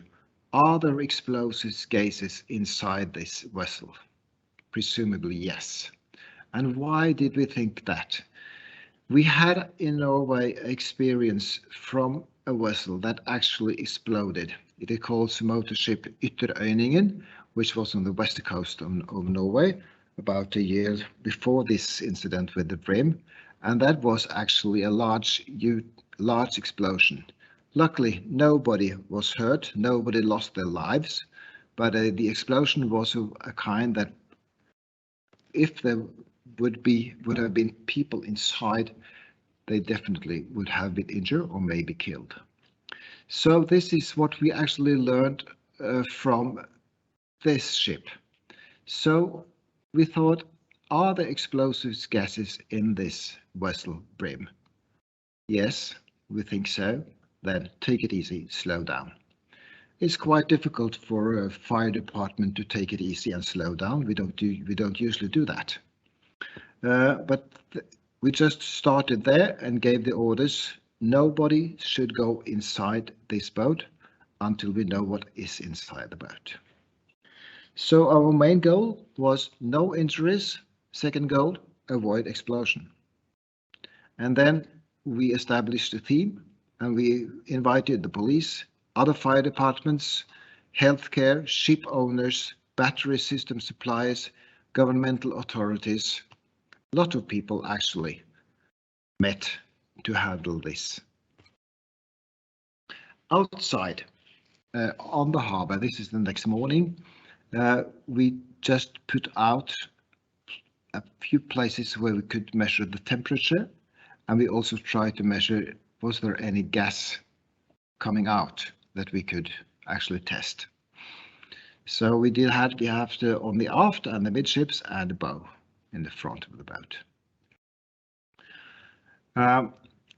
Our chosen strategy was that we should not enter into the boat until we know and have control over a presumably explosive atmosphere.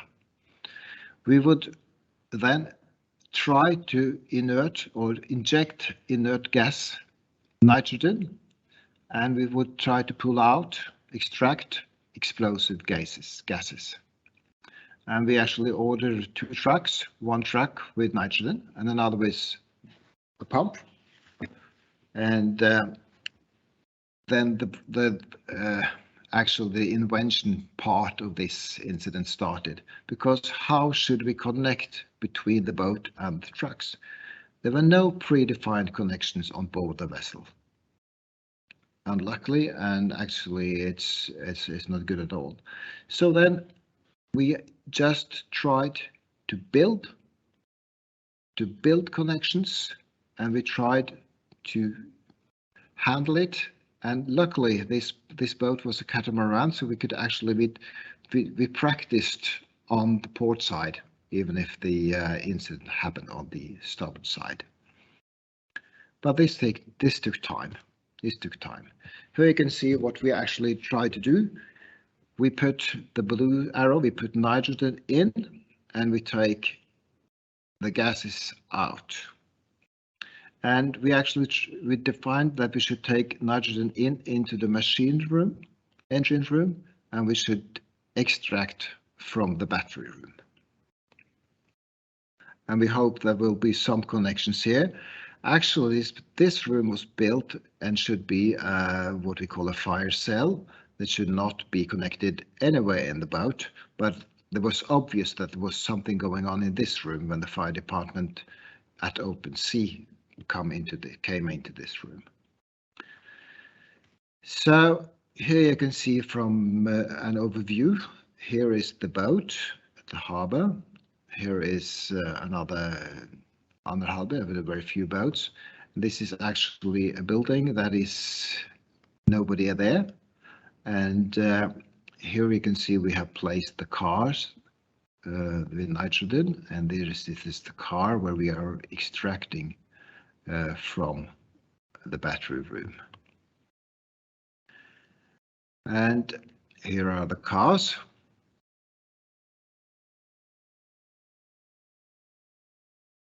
And here we are practicing on the port side of the boat. So we just made these connections. This is the connection for the nitrogen.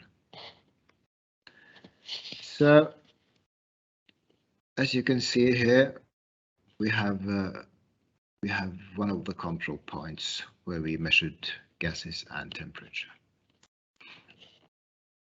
And here we are come to when we are in action. And these guys are just taking out, opening into the boat, because what we was afraid of was when we opened into the room, there would be possibly that oxygen could come into the boat and there will be a possible explosion. So we try to avoid that. And actually we had a quite heavy drone upside in the air to take these photos. As you can see, here are the bed working.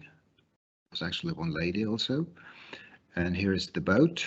Nice weather. Not very much, not very windy at all. And here you have the temperature cameras that we used. And when we actually came to the extraction of the gases, we tried to measure them. Which gases could we find? We tried to measure oxygen, CO, H2S, explosive gases, and actually I can't see what's written on the 5th line here.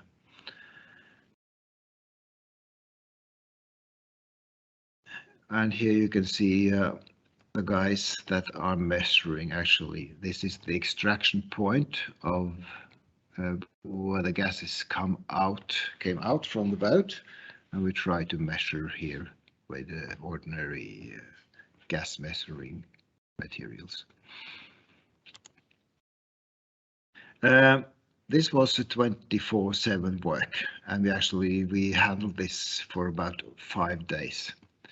As you can see here, we have booms outside or around the boat, because if there will be an explosion, the boat will probably sink, go down, and then we had an oil pollution situation, which we try to avoid. So that's why we have these booms around the harbor. And then finally, after discussions, after preparing, then we actually let the people inside the boat. We tried to take out the atmosphere in the boat about 3 times every hour. That means that the flow of the nitrogen and the flow of the extraction should be that we change the atmosphere in the boat about 3 times every hour. And after a couple of hours, I think when you have made 8 or 9 rounds of exchanging the atmosphere, we opened the doors and we sent personnel inside the boat. Here they are entering in the machine room, engine room, and here they are opening into the battery room. And here you can see the battery. And the battery was actually built of a lot of 18650 cells. And now you can see there's just a gray something. So the fire has propagated and all of the battery has been included in this fire. We don't know at the moment, and we will never know if there was explosive gases around in the engine room or inside the battery room. We will never know that, but presumably, yes, we think so. And actually, I think we might have invented or at least tried out a method to handle battery fires in closed areas. Then in Norway, it's like the police always has the investigation of what happened actually in the fire. So the local fire service helped the police with the investigation. We were sure there were some poisonous materials around.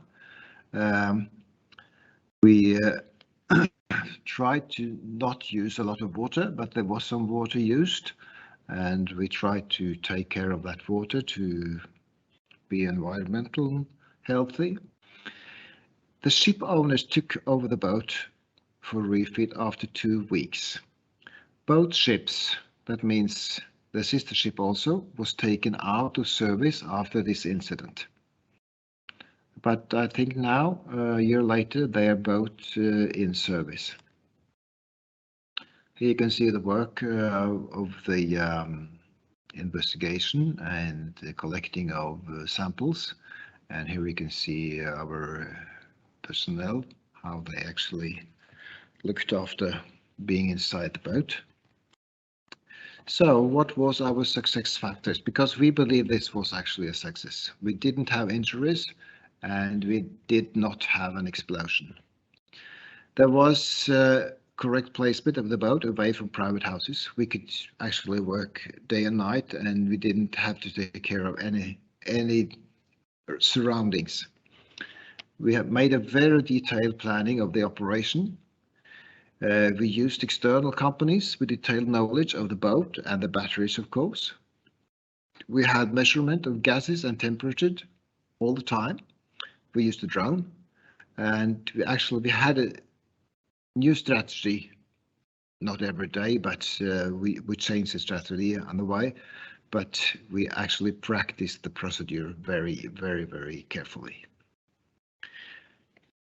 So this was what actually happened, and I think it's an example for someone else to use, not just for boats, because BESS, also energy storage system, larger systems, you have now all over the Europe, and they are inside houses and buildings.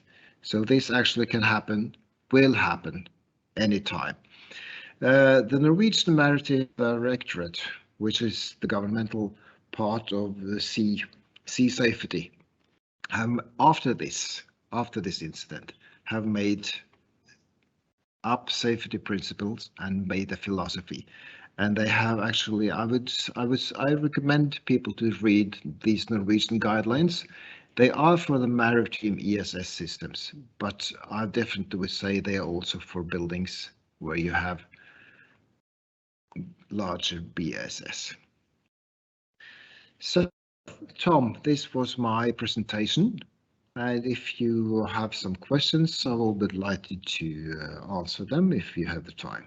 Thank you very much for your time.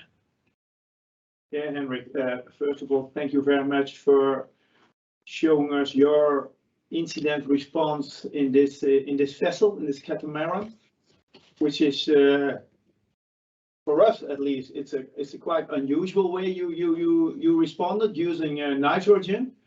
I didn't see any questions so far in the chat, so I really recommend to the people who are listening to the presentations, if you have a question, please use the chat. Henrik, I do have one question myself. I don't know whether I understood you in the proper way, but is this nitrogen incident response, is it being incorporated in the Norwegian guidelines, as you mentioned in the final part of your presentation? No, it's not. The guidelines are more about how to build the rooms and how to actually provide connections when you're building the boat. I'm trying to stop my presentation, but I can't stop it. I'm sorry, maybe you could do it, Tom. It is stopped right now. Okay. I think. No, it doesn't look like that to me. Now, so the guidelines are actually made for handling situations and which gas to use. As long as it's inert, it's okay. But the extinguisher system that was used, the NOWAC 1250, actually no 1230, that's actually not designed for battery fires. The producer themselves has written. So why they installed that in boats, we are just asking big questions about, because they're not made for extinguishing fires in batteries. And actually, I think it's quite difficult to extinguish fires in batteries when they have come this far. Right. Thank you very much, Henrik. And for all of us, we have a short break, a 12-minute break. So we will continue with the presentations at about 20 minutes past 4, and then we will start with my own colleague, with Tom, who presents a virtual reality training tool for firefighters to suppress battery energy storage systems fires. So please be back 20 minutes past 4, and then we will proceed with Tom.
Yes, there we are again after a short break.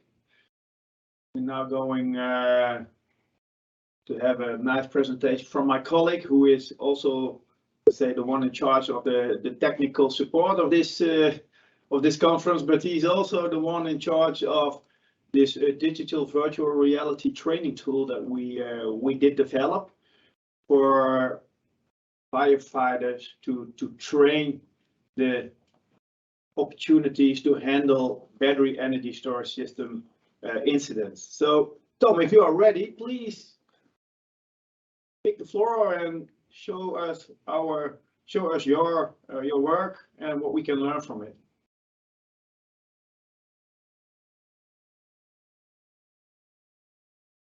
Great, Niels. Thank you for your kind introduction. My name is Tom Hessels. I'm a researcher on energy and transportation safety at the Dutch Institute for Public Safety. And next to thinking about this conference and hosting it, we also made our virtual reality training application for firefighters at our institute. And I'm briefly going to talk about this in my presentation. The content of my presentation, I will first talk a bit about what the organization is, what the NIPV is. And then I will go into our VR training application and we'll talk about the need for this sort of training, the purpose of the simulation, the different scenarios, and of course I will give you a small preview. What is the NIPV? Who are we? We are the Knowledge and Education Institute for Crisis Management and Fire Service within the Netherlands. I'm part of the research department of this organization. We have 4 applied research groups. These are fire prevention, fire service, crisis management, and energy and transportation safety. And this last team focuses on the risks related to the energy transition within the Netherlands. Now, what are the things we focus on? You can see the complete list here on the screen, but they differ from hydrogen to wind energy, to solar, to LNG, and also, of course, lithium-ion energy storage. Now, what are the core activities of our team? We have the knowledge development, of course, so learning from the safety aspects of the energy transition. Some research activities. We also make procedures, SOPs for first responders. We provide education for the fire prevention officers within the Netherlands. And we develop train-the-trainer material for first responders. Before we dive into our virtual reality training application, it's good to know the energy landscape within the Netherlands. And we see ESS are emerging within the Netherlands in quite a high pace. Now, and like my previous presenters already told us, there are quite some safety risks, especially for first responders, when it comes to energy storage. However, the training facilities and also the possibilities for training with ESS incidents are quite limited within the Netherlands and also in the countries around us.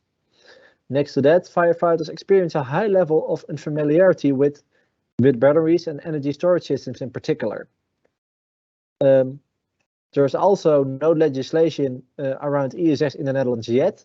It is being developed, but this means that an energy storage system can be found within an urban environment or at a festival without prior knowledge of the fire brigade.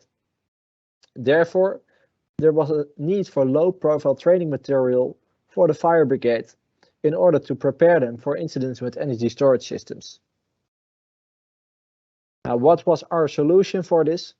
We thought of a virtual reality training application for first responders as part of a larger theoretical lesson. Now, why did we choose for virtual reality? It brings relatively low cost with it. You only need the cost of the development of such a training application. And the cost of your virtual reality glasses, in our case, the Oculus Quest 2. It's always accessible day and night because it's online. We could use a platform which was already available. In our case, one of our safety regions or a regional fire brigade already made what we call the Energy Village, which was a virtual training village in which they could train solar energy related scenarios. And it gave us the possibility to add an energy storage system to an already existing solar farm. Next to that, it's a safe mode of training. It's environmental friendly. It's in a classroom setting.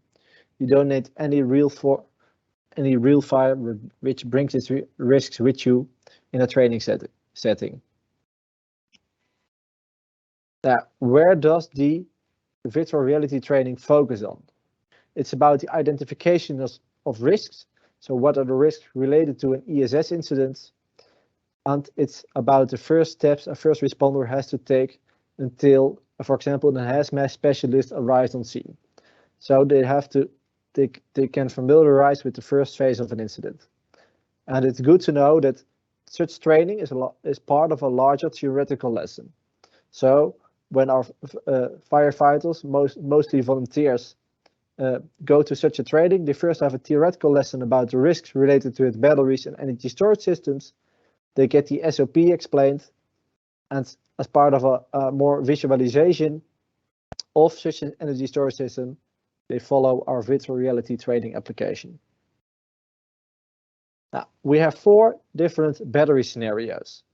And these scenarios correspond with the energy storage systems we see in the Netherlands at the moment. It's an ESS without any fire protection systems in the container, an ESS with a dry pipe water suppression, an ESS with a clean agent, and an ESS with a sprinkler. And all these different scenarios require different action from the firefighter. However, the red line in these scenarios is, of course, the explosion risks, which goes with the thermal runaway gases. So the firefighters should not enter the ESS in any of the incidents. Next to that, our training application also has a 5th scenario. It's an inverter fire. This inverter is in a separate cabinet of the ESS. And in this case, they should enter the inverter cabinet and extinguish the fire.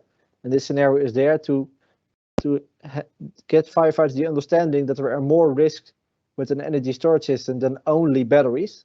It could also be a small electrical component which is on fire, and that they should really thoroughly assess the situation. And of course, you are curious about how it looks like. You see an impression here of the energy storage system at the parking lot of the solar farm. We chose for a 20 feet sea container with the thermal runaway smoke coming out. At the right, you see the solar farm with in the middle the fire engine, and on the left the battery storage system. In this case, you see the black smoke, which is from the inverter fire. Some couple of more impressions, but also good to know is that the wind is always blowing in the direction of the village behind the solar farm. The fire hydrant for the fire truck, the access for the sprinkler, the emergency shut-off button, and also with the lights which correspond with the state of the ESS. The hot warmer, cold zone, which are part of the procedure to set these up. Now my internet connection is having a bit of trouble.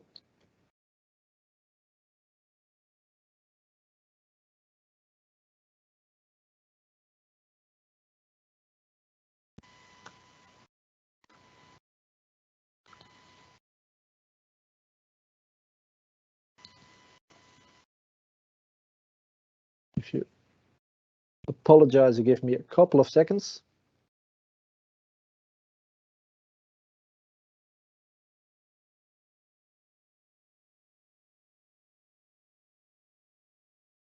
It's always nice when things which are digital aren't working as you hope they're working.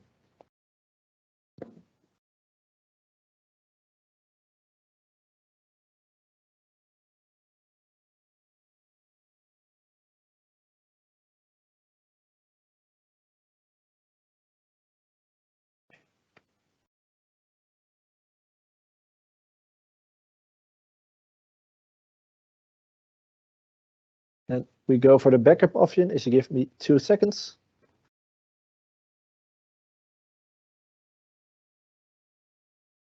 Kun je jouw scherm delen, Miek? Kun je jouw scherm delen? Nee, die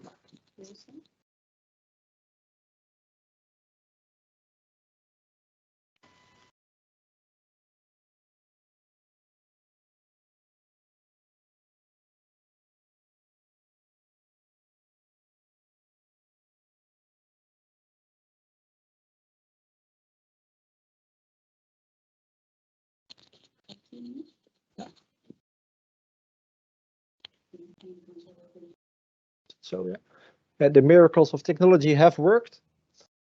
I will start the video in right now.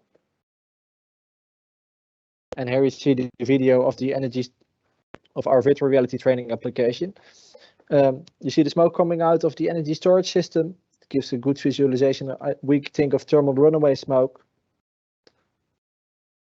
And this is how it starts. So you get the firefighters get paged.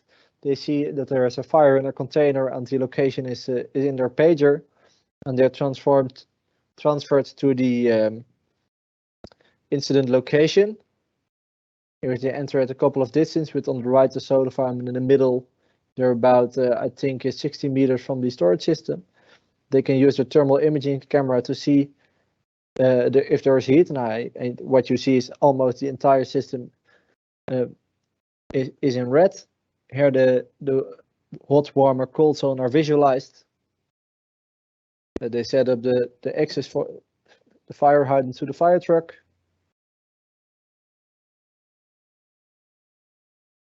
They add a hose to the truck and fill it up with water. And what you see here is the entering procedure in case of an inverter fire. So I should note it's not a battery fire; it's a real inverter fire, which brings different risks and scenarios with it. And here you get an impression from inside.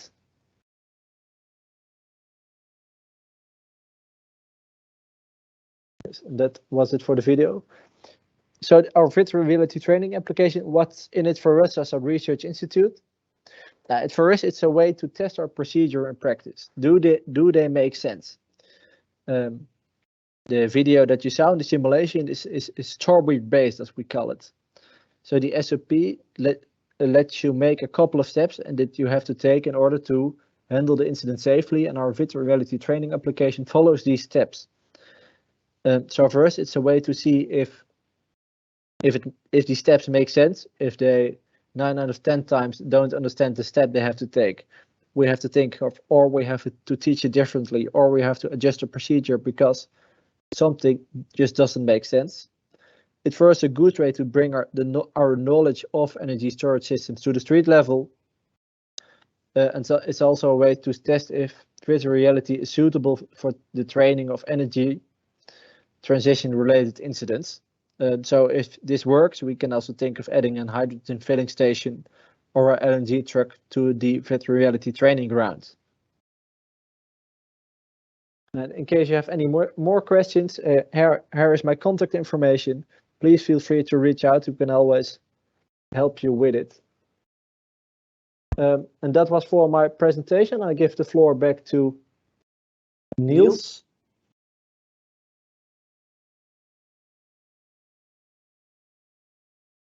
Yes, Don, thank you very much for guiding us through our digital virtual reality training tool.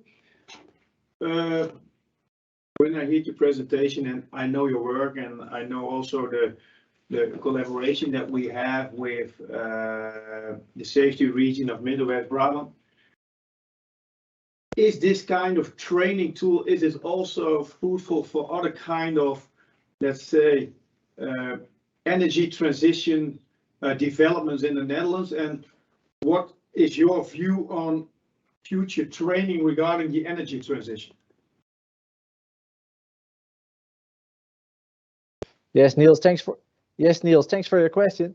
I think it's a good way to practice energy transition incidents. You see that the developments go quite fast and training possibilities are a bit limited.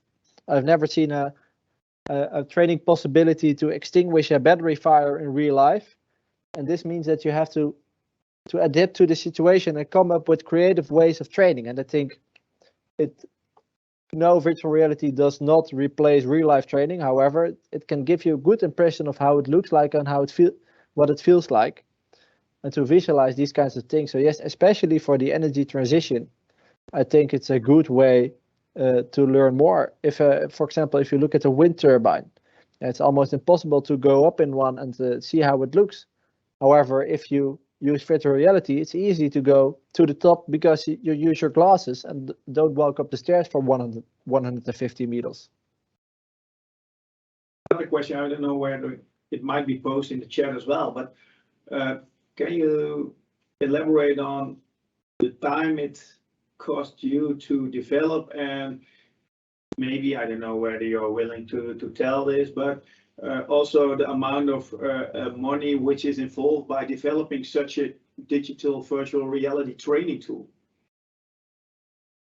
Because we had to get a lot of parties involved, that took us half a year to from start to end to walk through this project. I think the phase of real development with the developer took about 1 to 2 months. So the real development of the virtual reality world, and on forehand you have to come together with other parties to write the scenario, to have the money in order, all these things, and because we are a government organization, so it takes time. And the cost of the battery energy storage system in this virtual reality world, including all scenarios, is about 20,000 euros. And in our case, we could split the cost with other parties involved, so the costs were relatively low for us. Thank you, Tom, for answering these questions. I think when there are no questions in the chat anymore, then I suggest we will proceed with the next speaker, who's affiliated with Underwriters Laboratories. It is Laurie B. Florence, and Laurie will introduce us in the research that Underwriters is accomplishing regarding the battery energy storage systems. And this kind of research really gives us the insights how it works and what kind of appropriate regulations could be built on these research insights. So, Laurie, if you are ready to I'm ready, but actually I was. Oh, can you see the slide? I was asked to speak on 1974 repurposing, is what Sean DeCrane asked me to speak on. Is that not the right topic? It's okay. It's okay. Oh, that's what he told me I was speaking on. So, and this is a repurposing concept, which is being used in energy storage. So, so anyhow, it's on UL 1974, which is for second life batteries, or repurposing, or whatever you want to call it. And actually, we do have a lot of research to that point. We're running some research testing, large scale fire testing this week that I'm going to observe. But anyhow, this is just about me. We don't need to focus on that. So I'm just going to go into the scope, the evaluation program, certification, and then this is the UL programs, and then the IEC, because this is being picked up in the IEC. And there's a lot of interest in this, actually. When we started it, maybe not so much, but you know, the standard covers the sorting and grading process of used batteries. It could be packs, modules, cells. They were configured for one purpose, typically electric vehicle propulsion, and they're intended for repurpose use applications such as stationary energy storage. And the process of sorting and grading is essentially determining the state of health and other parameters to determine if they're, you know, they have continued viability, and to rate them because it's important that, you know, especially if you're putting together modules, that they have, you know, sort of the same characteristics and health and capacity that they're being assembled with. So it's a manufacturing process standard, and it looks at the methods used to determine the safety and health of these batteries. As far as the batteries that come out of the repurposing process, we don't consider those certified. We actually certify the process itself. The batteries would need to be assembled and then be evaluated to an appropriate use battery, such as a stationary battery standard, like in our case, it's UL 1973. So when they're done with this repurposing process, they're not completely done for the market in the US. They have to officially be evaluated.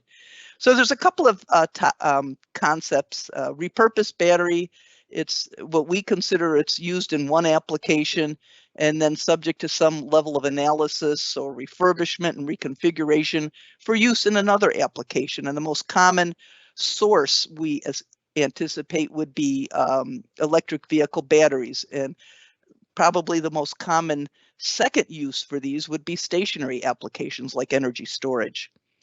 We have another area which are remanufactured, and that's essentially the manufacturer totally controls this process.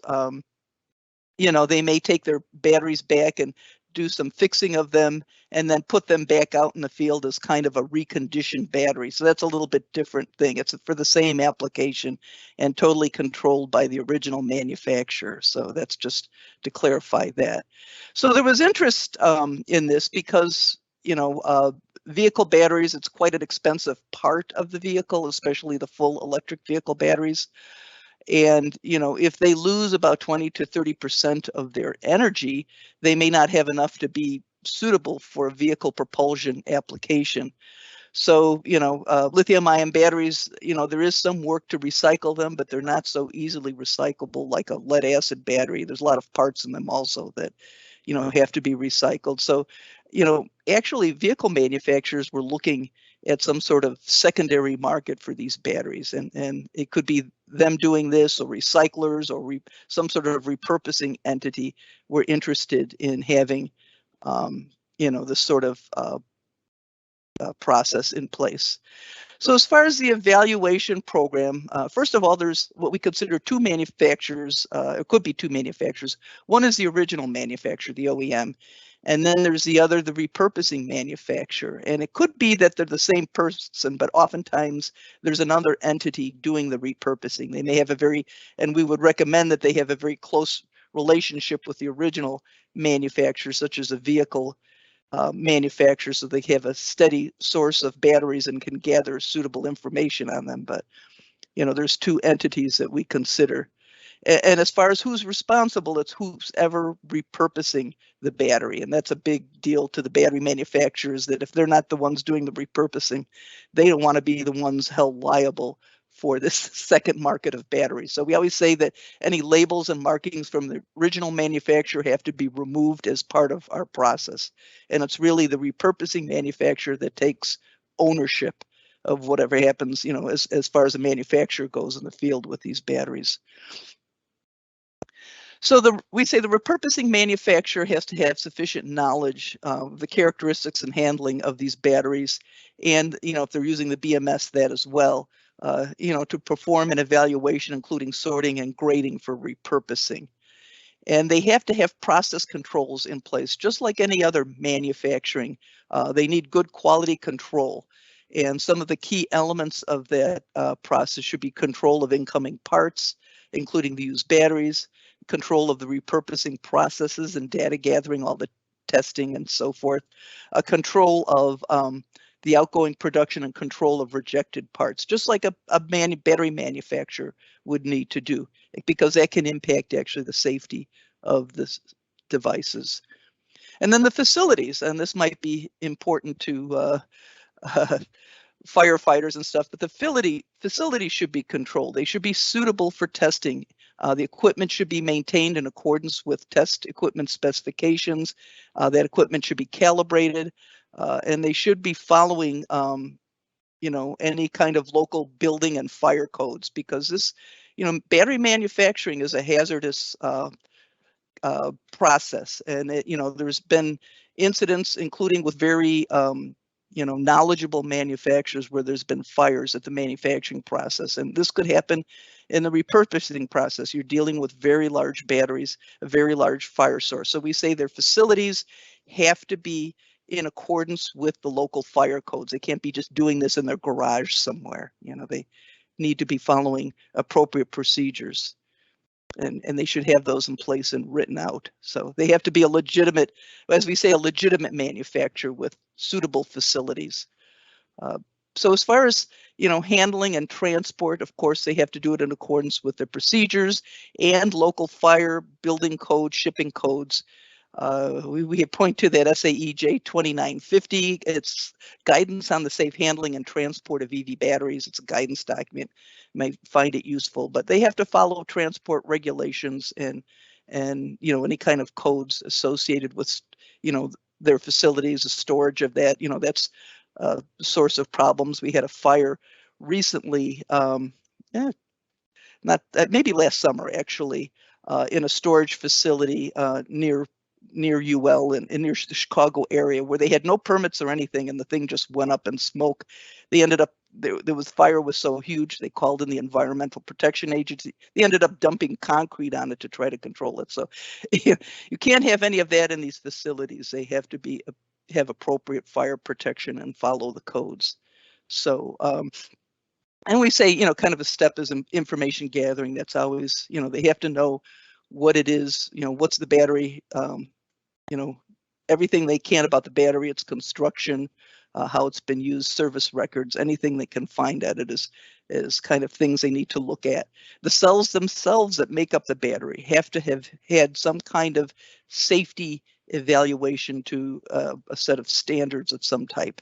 We don't say specifically, there's a number of choices they can choose, but just that the cells have undergone some kind of evaluation in and of themselves. And they can show this through documentation. They can do the testing themselves. They can point to the certification of these cells if they continue to be certified. And then, as I said, the batteries that come out of this are not actually certified themselves unless they're evaluated to an appropriate end product battery safety standard. So again, as I said, a very important part is information gathering on the batteries, the markings, the schematics, specifications, any available literature, construction configuration, reason for the battery being taken out of service, the date of removal from service. The BMS is a very valuable source of information. If they can get that information, that would really tell them a lot about what the battery's been through. And any records on the battery fault, breakdown, abnormal conditions, storage conditions, because that can impact the battery. So, as I said, it's very good if they have a good working relationship or cooperation with the source of their battery, such as the vehicle manufacturer. And actually, the vehicle manufacturers are kind of looking at offering this or having this as a second market for their batteries. And the cells and modules, of course, we need the information on those, how they've been evaluated, rating, what's the, any kind of information they can gather on those. So that's kind of a first step. And the BMS as well, besides mining the information from the BMS, if they want to reuse the BMS, and it may have to be reprogrammed for the new application, then they would need a lot of information on the BMS itself, including any software updates, schematics, layouts, algorithms, anything pertaining to that in order to be able to repurpose that BMS. So another important step, and it seems pretty low tech, is a visual inspection of the incoming samples to look for damage. So some of the damage that that they may have is any kind of damaged cells, electrolyte leakage, any sign of burning, frayed wiring, anything that may look like it's having problems or safety issues, leaking of coolant, any kind of damaged casing, the isolation system damage, just anything like that, they should be looking for as part of the process. And they have to have rejection procedures, official rejection procedures. The battery's taken out of service due to certain exposure circumstances, such as if it was in a major accident, maybe that's not a battery you want to use for repurposing.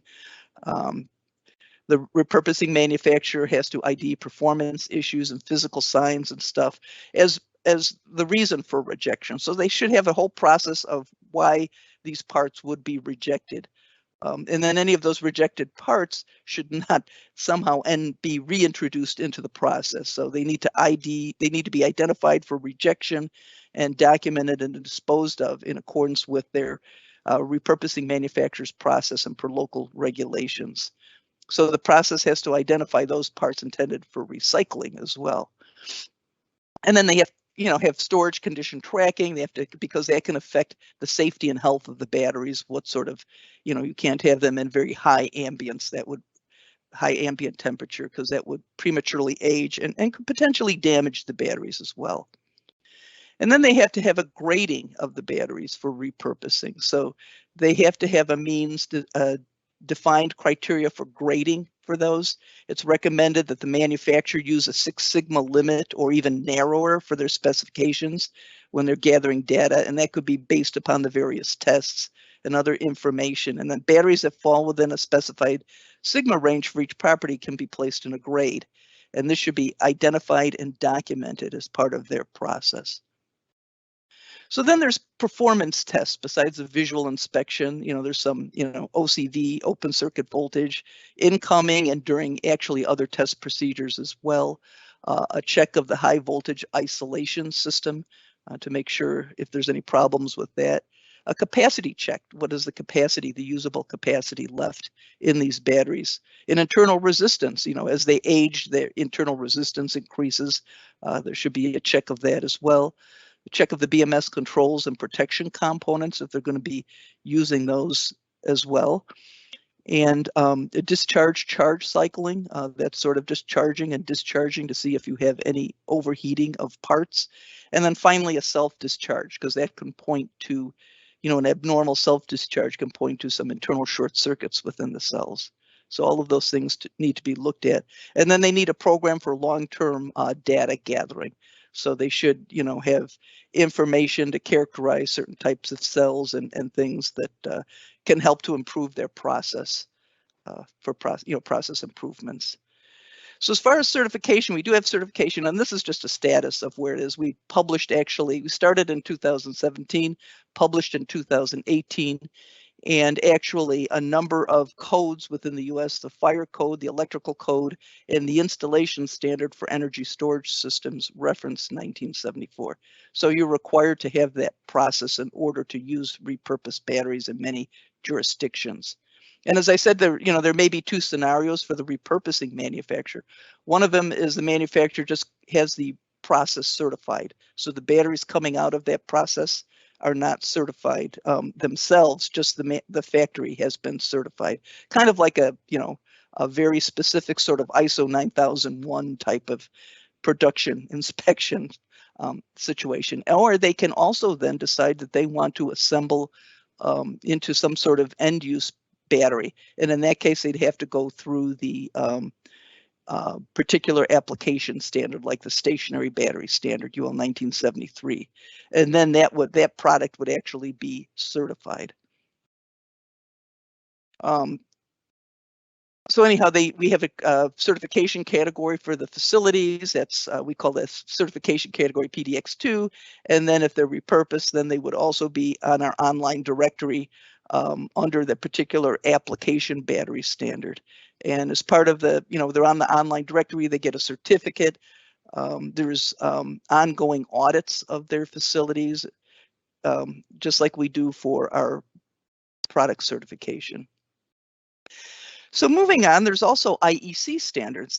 They sort of lagged behind UL in this aspect, but they're, I guess, sort of an understanding that, they're going to have all of these batteries and maybe they need to find some other application for them if they're still usable, because as I said, they're not so easily recyclable, the lithium-ion electric vehicle batteries. So a couple of documents that have been underway is under SC21A is IEC 63338. This is general guidance for the reuse of secondary cells and batteries. SC21A is the lithium-ion and nickel battery subcommittee, and they just provide sort of guidance on environmental aspects, safety risks, guidance on original manufacturer caution statements, a number of things. So it's a standard, I believe, but it's a guidance document. And then they have sort of what they call reuse batteries. So could be a combination of refurbishing and repurposing. And then in TC21, there's IEC 63330, requirements for reuse of secondary batteries. And this one, I think, most closely will resemble UL 1974. So it provides requirements for the reuse and repurposing of secondary batteries that were originally manufactured for other applications, such as a vehicle application. And then they have procedures to evaluate the performance and safety, provide some basic requirements for the application of these battery systems. So both of these standards are moving along in the committees. They're under development at this time, but I think they are planned to be published in 2023. So that's just some work in the IEC. And then there's end product interest in this. So these are two standards that are being developed in IEC TC 120, the Energy Storage System Committee. One of them is on environmental aspects of using repurposed batteries, which is kind of interesting. I think that, you know, they are sort of looking at maybe the negative of that in my mind when I looked at that document, although I think the idea of repurposing has been kind of sold as maybe a you know, environmentally sound procedure, because you're getting more use out of that battery than trying to recycle or throwing it in a landfill or whatever happens to it afterwards. But anyhow, that's under development. And then there's IEC 6293353, and that's looking at safety of field modifications. And this is where I think they believe that they, you know, if something is out in the field, an energy storage system, that they may make modifications by putting in reused batteries. So, you know, that's kind of an idea, you know, where they may be used as well as sort of a replacement in the field. So this looks at the safety of that. Now, both of these are under development at this time as well. So I just want to finally, with the IEC, they really focus on the concept of reusing, and reusing whether it was originally intended reuse or originally unintended reuse. So I think they're really focused on, because there's a lot of battery manufacturers, especially in like SC21A and TC21, that they sort of want to focus on the batteries originally being intended for reuse. And that reuse can be the refurbishing, which we called remanufacturing, where the manufacturer, you know, has really originally designed the battery for reuse, maybe in the same application, or repurposing, where it's for a different application. And so they also have unintended, so it was never really intended to be refurbished or repurposed in the first place. So that's kind of how they've decided to identify these two different. So they call it reuse, and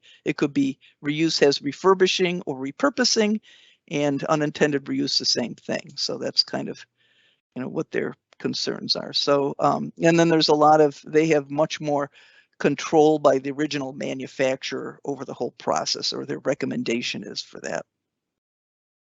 And that's about it. I don't know if anyone has any questions on this, but I'm willing to answer those. Yeah, thank you very much, Laurie. And I apologize for not introducing your topic in the proper way. So you elaborated on UL 1974, which is a very important guideline for, let's say, second life battery and safety. And I do have a question myself. I was wondering, Jos van den Burg, he was presenting about state of health and indicators how to, let's say, how to assess this state of health of second life batteries. And I saw in your presentation, and I hear you talking about that, you also dealing with this state of health of those second life batteries. What is the way how you deal with, let's say, assessing the state of health in your guidelines? Well, ours, we did it kind of simply, kind of assuming that the repurposing manufacturer, whether right or wrong, may not always have access to all of the BMS data, which really could provide, especially for vehicle batteries, are usually quite complex battery management systems, and probably can provide what's been going on with the battery throughout its life. But if they don't have access to that, we have these tests, and it's basically, you know, kind of capacity tests. You know, besides the inspection, I guess that's sort of a test itself to see if there's any sort of visual damage. But there's, you know, capacity, how much energy is left in the battery, usable capacity. You know, does it, you know, is there a potential, some internal short circuit conditions where you have kind of abnormal sort of self-discharge on the battery? what is the internal resistance, because that's, you know, obviously a sign of aging of the battery. And then, as I said, we do sort of temperature. Are things heating up when they're cycled, charged and discharged under normal conditions, and things like that. So it's just kind of a series of tests to try to get some idea, maybe a little bit crude, but at the time that we were developing this, you know, if you did not have access, you know, all you could do is kind of run a series of tests and find out, kind of get some concept of what the health of that battery is. But ultimately, I would say the best thing is probably to, in addition to that, you could do that as well, but to also be able to gain access to that life history of the battery. Right.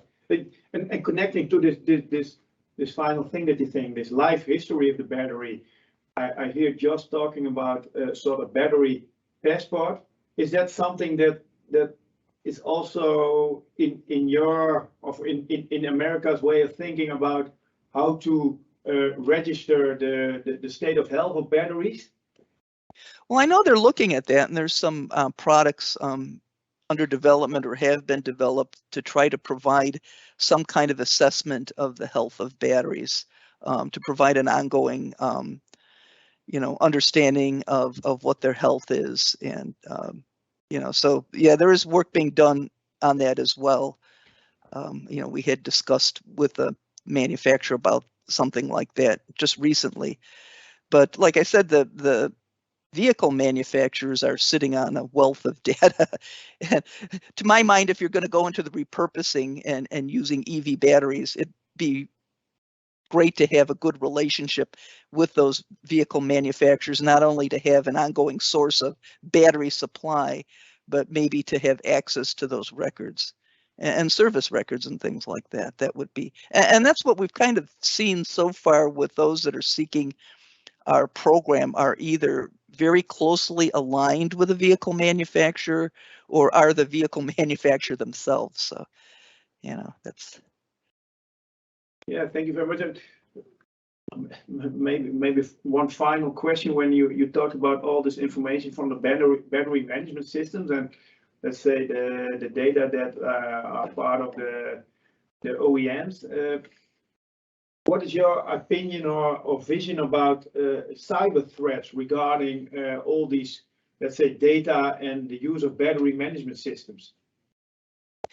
Well, I think anything that's connected to the internet could be vulnerable to cyber security. And to be honest, you know, we have, you know, in our battery standards, functional safety and all this other and remote software updates. One thing I think we're a little bit behind in, but I think we're starting to catch up in, at least in the US and other areas, is the concern for cybersecurity and how, you know, we can protect against that. So, you know, I think that that's, you know, something that needs, you know, kind of more, needs to be addressed more clearly in the various codes, including, like, say, the energy storage system area, and certainly vehicles, because, you know, I think, as I said, anyone connected to the internet is vulnerable to cyber threats.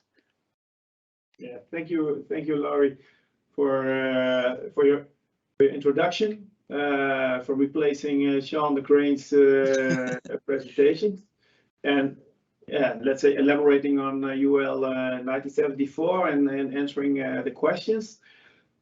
We have a final break from about 15 minutes, and then we will start our, let's say, our final episode in this conference afternoon, at least afternoon in Europe.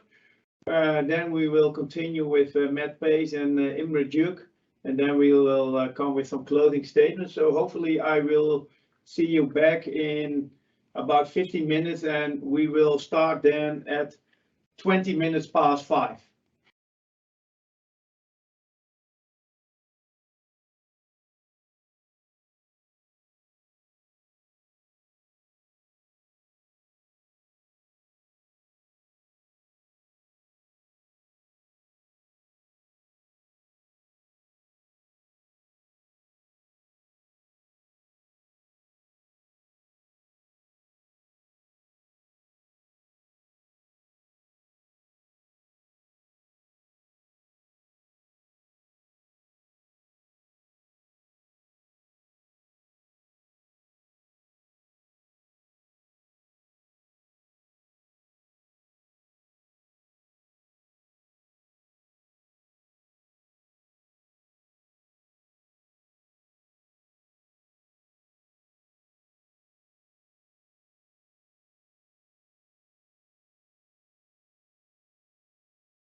Yeah, thank you for being back in the final part of the digital conference about the safety aspects of battery energy storage systems.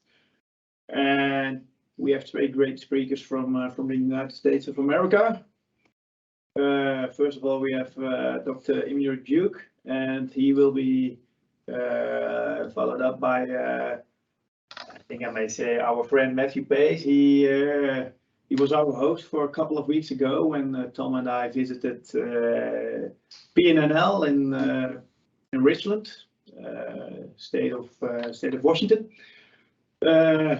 We got great insights in microgrids, in safety aspects of BESS systems, and we also got some great context at his conference dealing with reliability and safety of these kind of energy storage systems. But first of all, I would like to give the word to Imre Gyuk, who is leading a big safety program regarding energy storage systems. So, Mr. Gyuk, if you are ready, please get the floor and let us show what you are doing and what kind of safety insights you can share with us.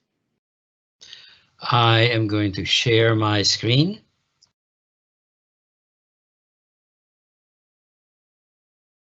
Do I have the right to share the screen? Yes.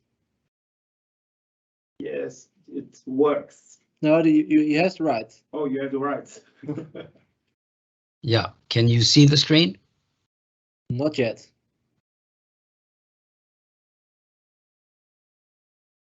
We have answered Nils. We don't see it yet, so maybe it's loading.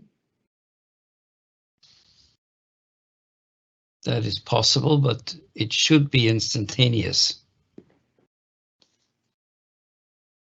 Yes, we do our best. Let's see.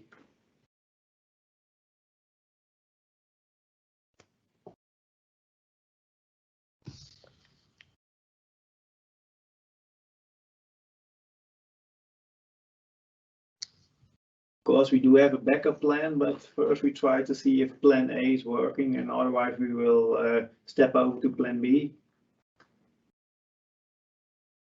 Well, the share tray does not seem to be working. Zeg maar, doen wij het wel. We're working on plan A, and otherwise we will progress with plan B, and that will mean that we can show your slides, and when you give a sort of sign, we can progress with the next slide. Yeah, why don't we do that? We're setting it up. Yeah, we are preparing this plan B, so I ask you and the people who are attending a couple of seconds for us to arrange this plan B.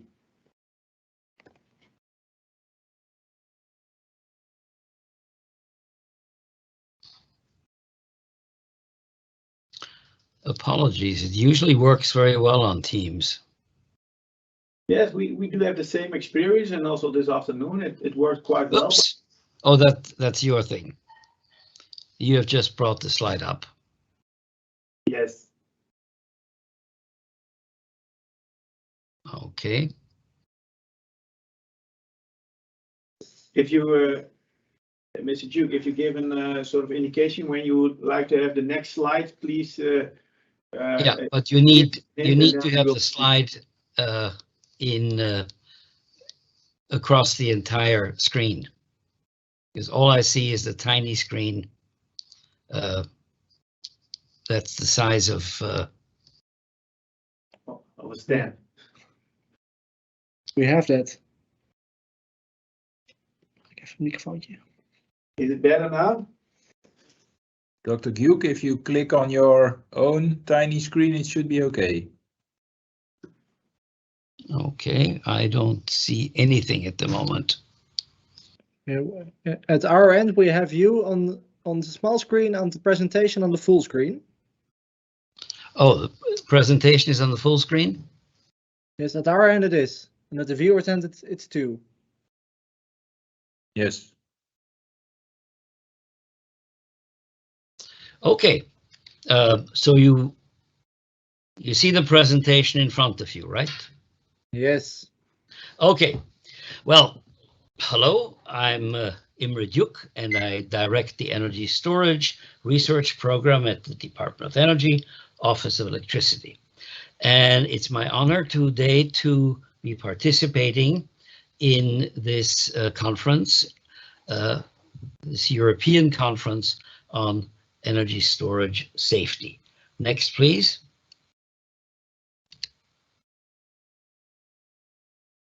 So I'm not going to talk so much about specific policy, but about the overarching issues that are behind the policy drivers in the US. And we start off by observing that global climate change is, of course, real. In fact, it's very real. Last year, Hurricane Ida devastated the east coast of the United States and inundated New York City.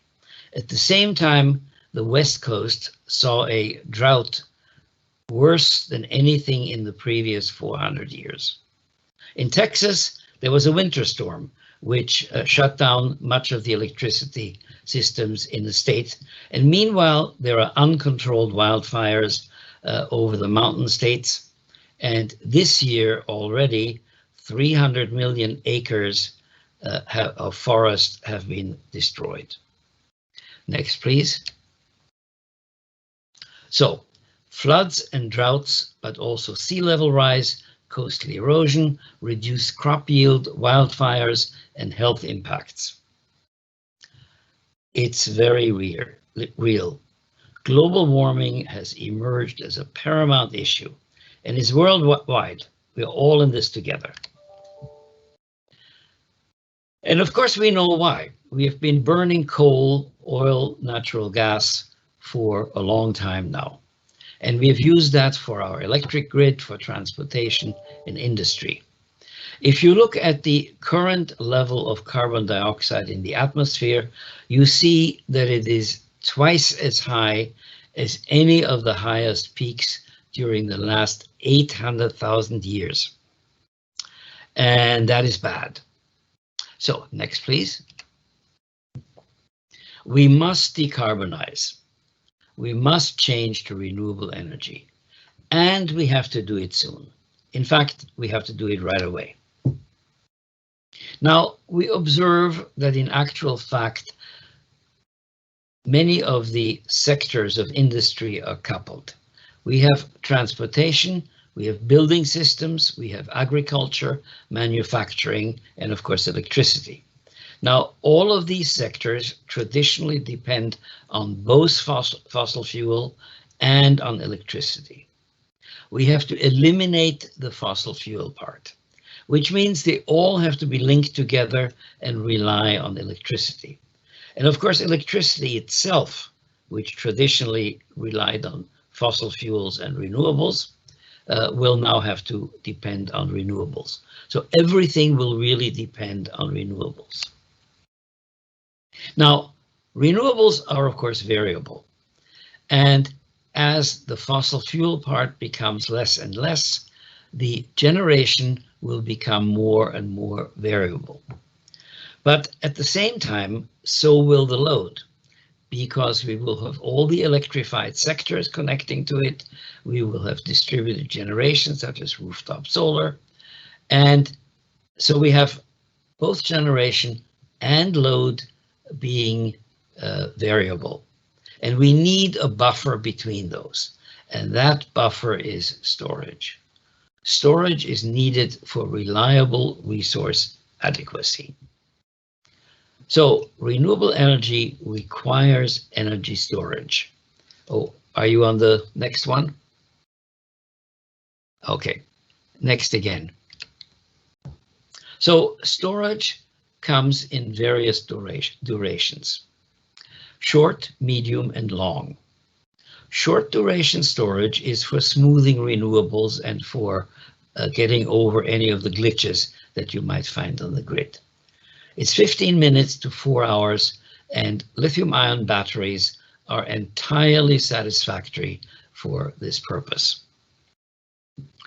But if we want to go longer, to 4 to 12 hours, which we will need because we will need to collect photovoltaic energy during the daytime and use it at night. For those applications, lithium ion is not as suitable, and we will have to go to flow batteries or zinc or sodium ion or a number of other possibilities. Finally, for the bad weather backup, 12 hours to 3 days, we will need to go to something quite different. We will have to go to thermal batteries, to gravity storage, to chemical storage in the form of hydrogen or ammonia. The important thing is that we will need an awful lot of energy storage in order to balance this whole system. 1200 to 2300 gigawatt hours is a low estimate. Next, please. So we have done quite well with short duration energy storage and with lithium ion technology. We have used it for frequency regulation, for smoothing renewables, for demand charge reduction and substation upgrade deferral. We have created evaluation and planning tools such as Quest, and we have developed viable business models. Next, please. And as a result, energy storage has become a resounding success, and we have seen exponential growth in storage. Unfortunately, all of this has been done in lithium ion. Next, please. And lithium ion has issues. Next, please. There is, first of all, sourcing. Lithium ion occurs only in a number of locations in the world. There are ecological reasons, there are sociological reasons. The needs of native populations have not always been fully considered. And of course, as we are all aware, there are safety issues and reliability issues. And then there's reuse, recycling, and disposal, as we have just heard in the previous presentation. And here are some of those fires, and of course one could show a lot more. These have all been mentioned in previous presentations in more detail. The McMicken fire in Arizona, followed by next year by the big Liverpool fire, 20 megawatts going up in fire and smoke soon after it was commissioned. And later on, the big fire in Moorabool, 300 megawatts, and a similar fire at 300 megawatts, Moss Landing in the US. Obviously, battery safety is essential if that is going to be a crucial technology. As a new element, it's the supply chain. Supply chain is becoming a real issue, and among other things, the safety issue in warehouses and on container ships is becoming a bottleneck. In particular, older cargo ships are not suited to cope with chemical fires, and this is something that has to be resolved. Next, please. As electric vehicles become dominant, they will have to rely on lithium-ion batteries because those are the only ones with an appropriate energy density. Now, at the same time, lithium-ion is going to become a rarer commodity because the electric vehicle volume is going to be very, very huge. It's going to be the entire transportation sector. And as a result, stationary applications will have to look for other storage technologies because they will not be able to compete with electric vehicles for lithium-ion batteries. Next, please. So the next wave will be flow batteries, zinc batteries, sodium-ion batteries. And those will be both for short term and particularly for the 4 to 12 hour duration type of batteries. So we may have to deal with an entire new collection of technologies and their own safety issues. Next, please. There's already a fair number of companies that do have flow batteries, and these flow batteries rely on vanadium, on zinc bromine, on iron, on aqueous organics, and others. Next, please. And with these flow batteries, because they are aqueous systems, hydrogen evolution may occur. And this potentially leads to explosions. And here we are back to potential fires. But also in case of a breach, electrolyte may get into surface and groundwater. And there's a whole new area to be concerned with, a safety area to be concerned with. Next, please. To achieve real sustainability, we would ultimately like to have a circular technology based on earth-abundant and inexpensive materials. Supply chain, waste stream, and safety must be designed into the system from the very beginning. So, in conclusion, there will be a huge amount of storage on the future grid, and it must be safe and inexpensive. It must also be sustainable and earth-friendly. Thank you. And now we go on to Matt Paiss, who is our safety specialist at Pacific Northwest Laboratory and who will talk about regulatory issues. Thank you. Thank you, Dr. Gyuk. Let me bring up my presentation now.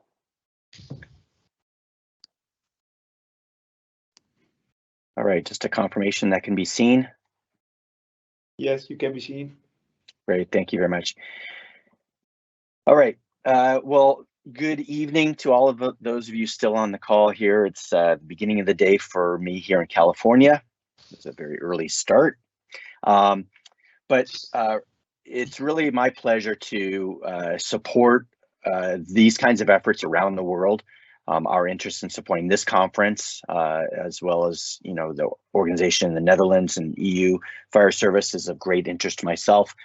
I am a former firefighter. Spent 23 years in the fire service prior to joining PNNL, where I lead their energy storage safety codes and standards efforts. The presentation that I'm going to talk about is a bit of a summary of some of the points that we heard about from Dr. Christensen and others. First of all, I'd just like to say that the work that we do at PNNL, at least in my group, is funded through the Office of Electricity, and Dr. Gyuk's a real champion of getting this message out to the street, so we thank him for that. When we talk about safety, it's really important to understand that it is a systems approach. It is not based solely on chemistry, even though some marketing might present another perspective. But it's not also just cell quality control. It involves integration of all of these components. The battery management system that you've heard about, how they all communicate. HVAC, as we saw the incident in Australia, was directly a result of not so much the air conditioning, but the thermal coolant. It was a liquid leak that caused that failure. And we've also heard challenges with fire protection and explosion control. And the last bullet really can be the great denominator of this, which is the quality of the work put together. So it's really a challenge to have lithium ion systems operate in a safe manner. So as I mentioned, chemistry, it's not the sole solution. This, in fact, is a brand new energy storage system in transport from the manufacturer to the site, utilizing what some would tout as the safest chemistry. So, what was the failure mode here? Most would probably say vibration. It was mechanical damage. As these systems get to higher and higher voltages, the spacings between these components becomes more critical. So nevertheless, this was still a challenge for firefighters that shut down this highway in Beijing for a very long time. So for the responders that are on the call, these 3 bullets highlight the key concerns today in terms of what they're responding to. They're responding to personal mobility devices at the highest level of all lithium-ion energy storage systems. So the picture up on the upper right there was a bunch of batteries and scooters pulled out of an apartment in New York. Dr. Christensen just posted on LinkedIn this morning during our conference another fire very close to the Grenfell Tower, where there was a mobility device inside a 12th floor apartment. Luckily, nobody was seriously injured, but these are significant challenges because you cannot just let them burn. The exposure protection requires an offensive, aggressive fire attack, putting responders in the close proximity to these flammable gases. The next one is EV fires in structures. And the picture on the bottom left was a garage in Montreal, had an EV that failed, resulting in an explosion and the convenient placement of the garage door across the street. As a former firefighter, every garage fire I've ever been to was very difficult getting those doors open, and the garages were filled from floor to ceiling with personal belongings, very challenging fires. So we appreciate that the doors were removed. But in all seriousness, the explosion risk remains real. And lastly, in terms of responses, it's stationary energy storage systems. So far fewer in numbers, but I think, through my presentation here, I'll make some recommendations that I think will point to what this particular manufacturer is doing right in a number of areas. So the key concerns today is we've heard a lack of reliable fire suppression agent or systems. There are challenges with water in terms of the amount of water required when it is deployed. Reliable deflagration prevention over deflagration venting. And the main difference between those two is deflagration venting are pressure relief panels that they don't operate until there is an explosion. And ideally, we want to see a prevention of the deflagration, and those kinds of systems require sensors, reliability levels, system integrity levels that make it a very challenging system design. And lastly, it's providing that same deflagration prevention for indoor installations, which becomes very challenging. Now, everyone has seen this, but the reason why I want to show this particular incident is this fire behavior of this bus fire is unlike any that many people have seen. The shower of sparks coming out of this, the battery is a very unique fire behavior. And the manufacturer of these cells are using what has always been felt to be the safest new battery technology coming out, solid state cells. There is very little liquid electrolyte in these. And so I'm very interested in understanding how this happened. And as a matter of fact, going back to my comment earlier about marketing, if you look at the website of the manufacturer of those cells, this is even still here today. They actually say no thermal runaway. So this is a really important point for manufacturers. We need some real transparency and honesty to be able to address the safety issues in a very upfront way. Now, there's a database that the Electric Power Research Institute here in the US has compiled of publicly available data for energy storage system failures. Now, they're only collecting the commercial and industrial failures, but there's about 50 that are in this database. And so it is in a date oriented. You could sort it in different ones. You'll notice at the very top is the Moss Landing incident that Dr. Gyuk had mentioned. They actually had 2 separate failures in 2 separate buildings. It's now totaled over 400 megawatts of power that is, offline. This one right here, the 100 megawatt, this was the second one. The first one is 300 megawatts. So 400 megawatts, and these are 4-hour batteries. This is 1.6 gigawatt hours that is offline in California due to what some would say is just a simple design failure. Both of those failures were a result of water leaks, not thermal runaway of the battery. Now, moving to the residential space, we have already seen a number of failures of small residential batteries from San Jose, Congo. These are all in California. We've also seen earlier, I think Dr. Christensen presented the German one. I know he had to leave the call, but in his little list of incidents that result in vapor cloud explosions, he should note that the Germany incident did result in an explosion in the basement, and that's the biggest concern here. So it's the residential batteries that I'm in a unique way most concerned about, because these batteries will have to come down in price to gain wide acceptance by most homeowners. And when you decrease the price, you're decreasing profit margin. When you decrease profit margin, quality control leaves and a number of other potential quality issues. So this is a very critical area for us to address, because these batteries are allowed inside the homes here in the US. They're allowed inside basements, closets, utility spaces, and we just don't have a strong level of data to guarantee their safe performance yet. So the risks, deflagration risks are very real. We've seen fatalities in Beijing, serious injuries in Arizona, and with limited fire suppression capabilities, as already mentioned, a defensive firefighting approach may be warranted as long as you can prevent that deflagration. And UL has done a number of studies, very excellent. I highly encourage you to go to this link at the very bottom, ulfirefightersafety.org, and pull up this report on the 9540A installation demo report. What they found was in all of their tests where they used either water or a clean agent suppression system, flammable gases were still produced at high temperatures and high volumes, resulting in deflagrations.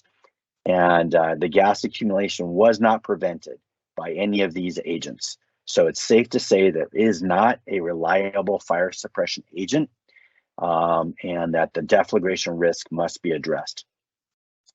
Here's just a very quick snapshot of a number of the codes and standards in use in the US. The key ones are NFPA 855, which we heard Joss mention earlier. NFPA 69 is the deflagration prevention, in other words, the mechanical exhaust. And then the product safety standard for energy storage systems is 9540. So we really encourage worldwide adoption of these key standards. So far, they are resulting in a much safer design, utilizing best practices learned from incidents. One key point in NFPA 855 is explosion control, and there's a couple of ways for meeting it, but it does include cabinets.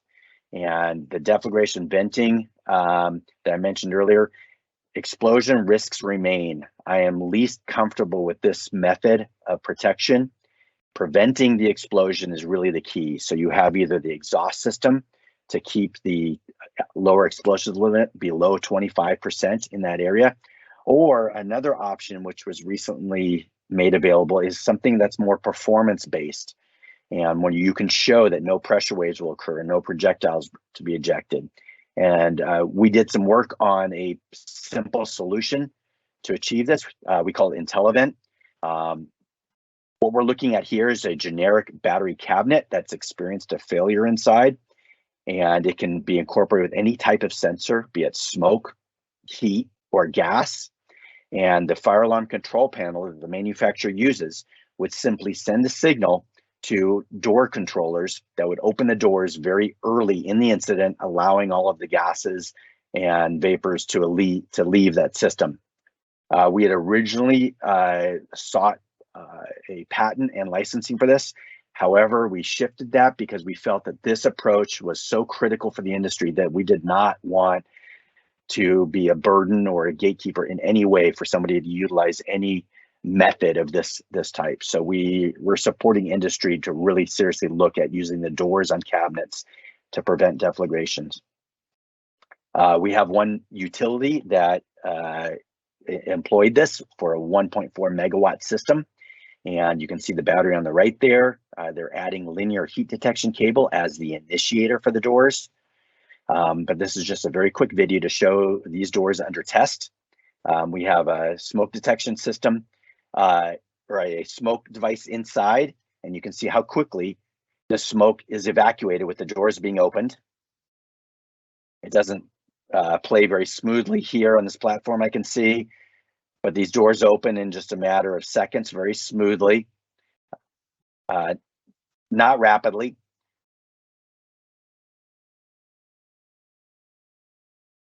And the bottom line here is these doors are held by electromagnetic door locks, 600-pound force for each one, coupled with a gas spring to push the doors open.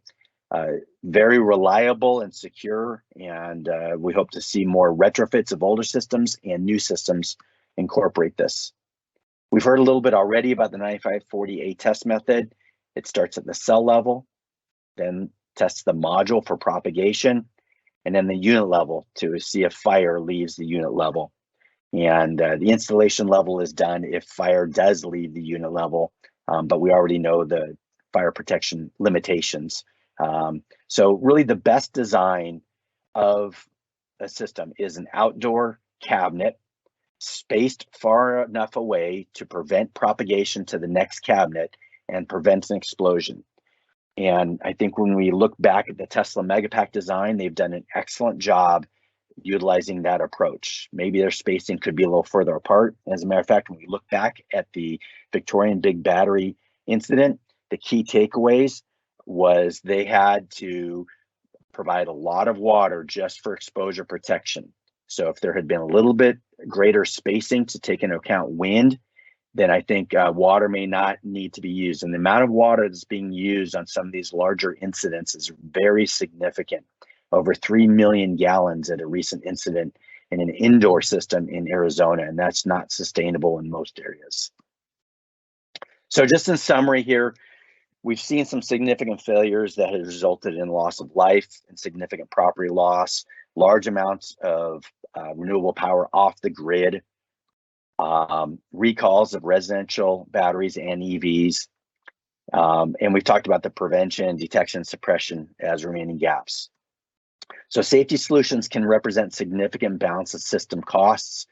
So that points again to providing a system that can go on fire safely, consume the energy that's in it, and not propagate, be a segmented approach so you're not losing the power of the entire plant, is a wise move. And the last question here is how much risk we are willing to take to decarbonize a grid, because anytime you're adding all of these safety devices because the system has to be protected, if it's maybe indoors or too close to other exposures, then it becomes less affordable, and that has an impact on equity for the cost of energy and the overall cost of the system. So we really encourage folks to really look at these remaining gaps of fire suppression, deflagration prevention. There is further research in thermal runaway propagation at other national labs within the US. And the last one there is emergency energy discharging. That would be dumping the power of undamaged systems to the grid to minimize the decommissioning efforts. So our role at PNNL, we really serve to support battery manufacturers to develop, test, and validate the next generation of safe ESS. Dr. Gyuk had mentioned some of these technologies. We're working very hard on a daily basis to try and bring solutions to these areas. So I think I've tried to stay within my time here. I really appreciate the opportunity, Nils and Tom, for speaking to this group. And I think we don't have time, but if there's any questions, happy to answer. Thank you. Thank you, Matt, for your presentation, and of course also thank you, a great thank you to Dr. Gyuk for his part of the combined presentation. And still, Matt, you said we might running out of time for posing some questions, but I think one question which is, at least in my mind, is now we are developing guidelines for lithium-ion batteries and energy storage systems, but we do have them already in our society, in our plants, in our houses, in our cars, and sometimes I have the feeling we are sort of running a bit late for all these guidelines. And when I see the future, as Dr. Gyuk told us, that lithium ion is for, let's say, 50 minutes to 4 hours, but for the longer time periods to get the energy, we will probably in the future use other types of chemistry of batteries. And my question is, Matt or Mr. Gyuk, how are, let's say, people thinking about guidelines for these kind of new battery types and chemistry? Is there already action, for example, in the USA, how to deal with these new kind of battery types? Well, let me just comment on that, Nils. I think that the UL 9540 standard takes into account new technologies. And so, for example, as far as the fire risk, it would have to go through the 9540A test. So in terms of a flow battery, they have to take that electrolyte and see whether or not it is flammable, if it produces flammable gases. And so there's already a path for evaluating new technologies in those standards. And that's why I may sound like a broken record, but I think for the EU, adoption of 9540 with 9540A it's an established standard. It's available today. It's really critical to not fall further behind in deployment of systems without understanding these. All right, thank you very much, Matt, for your answer.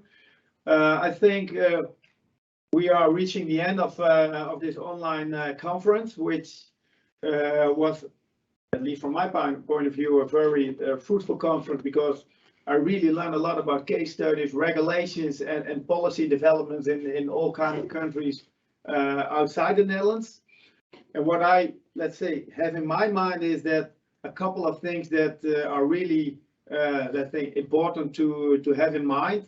First of all, venting for life, as you promoted, Matt, in your presentation, in order to get rid of the explosion risk, which is a really important way of for firefighters how to deal with incidents in energy storage systems, but also the let's say the search for, let's say, a proper cooling and fire suppression agent, which is still going on, because we didn't find the holy grail so far.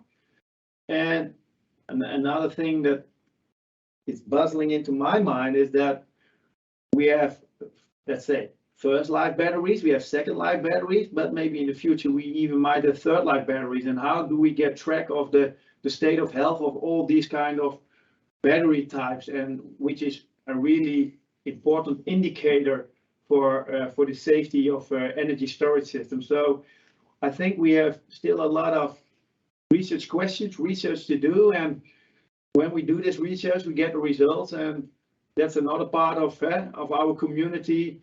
We have to bring results to the people all over the world, and that's why we organize such a conference. I would like to thank all the speakers who had this great value of bringing their insights to the community. And I would like to thank Tom and Monique and Theo for giving the technical support to facilitate this conference. As I promised before, the slides will be available. We made a video recording, so this will also be available. And finally, I would like to thank all of you attending, and please spread the word, spread the presentation, spread the video, so the safety of the energy service systems is being arranged in a proper way.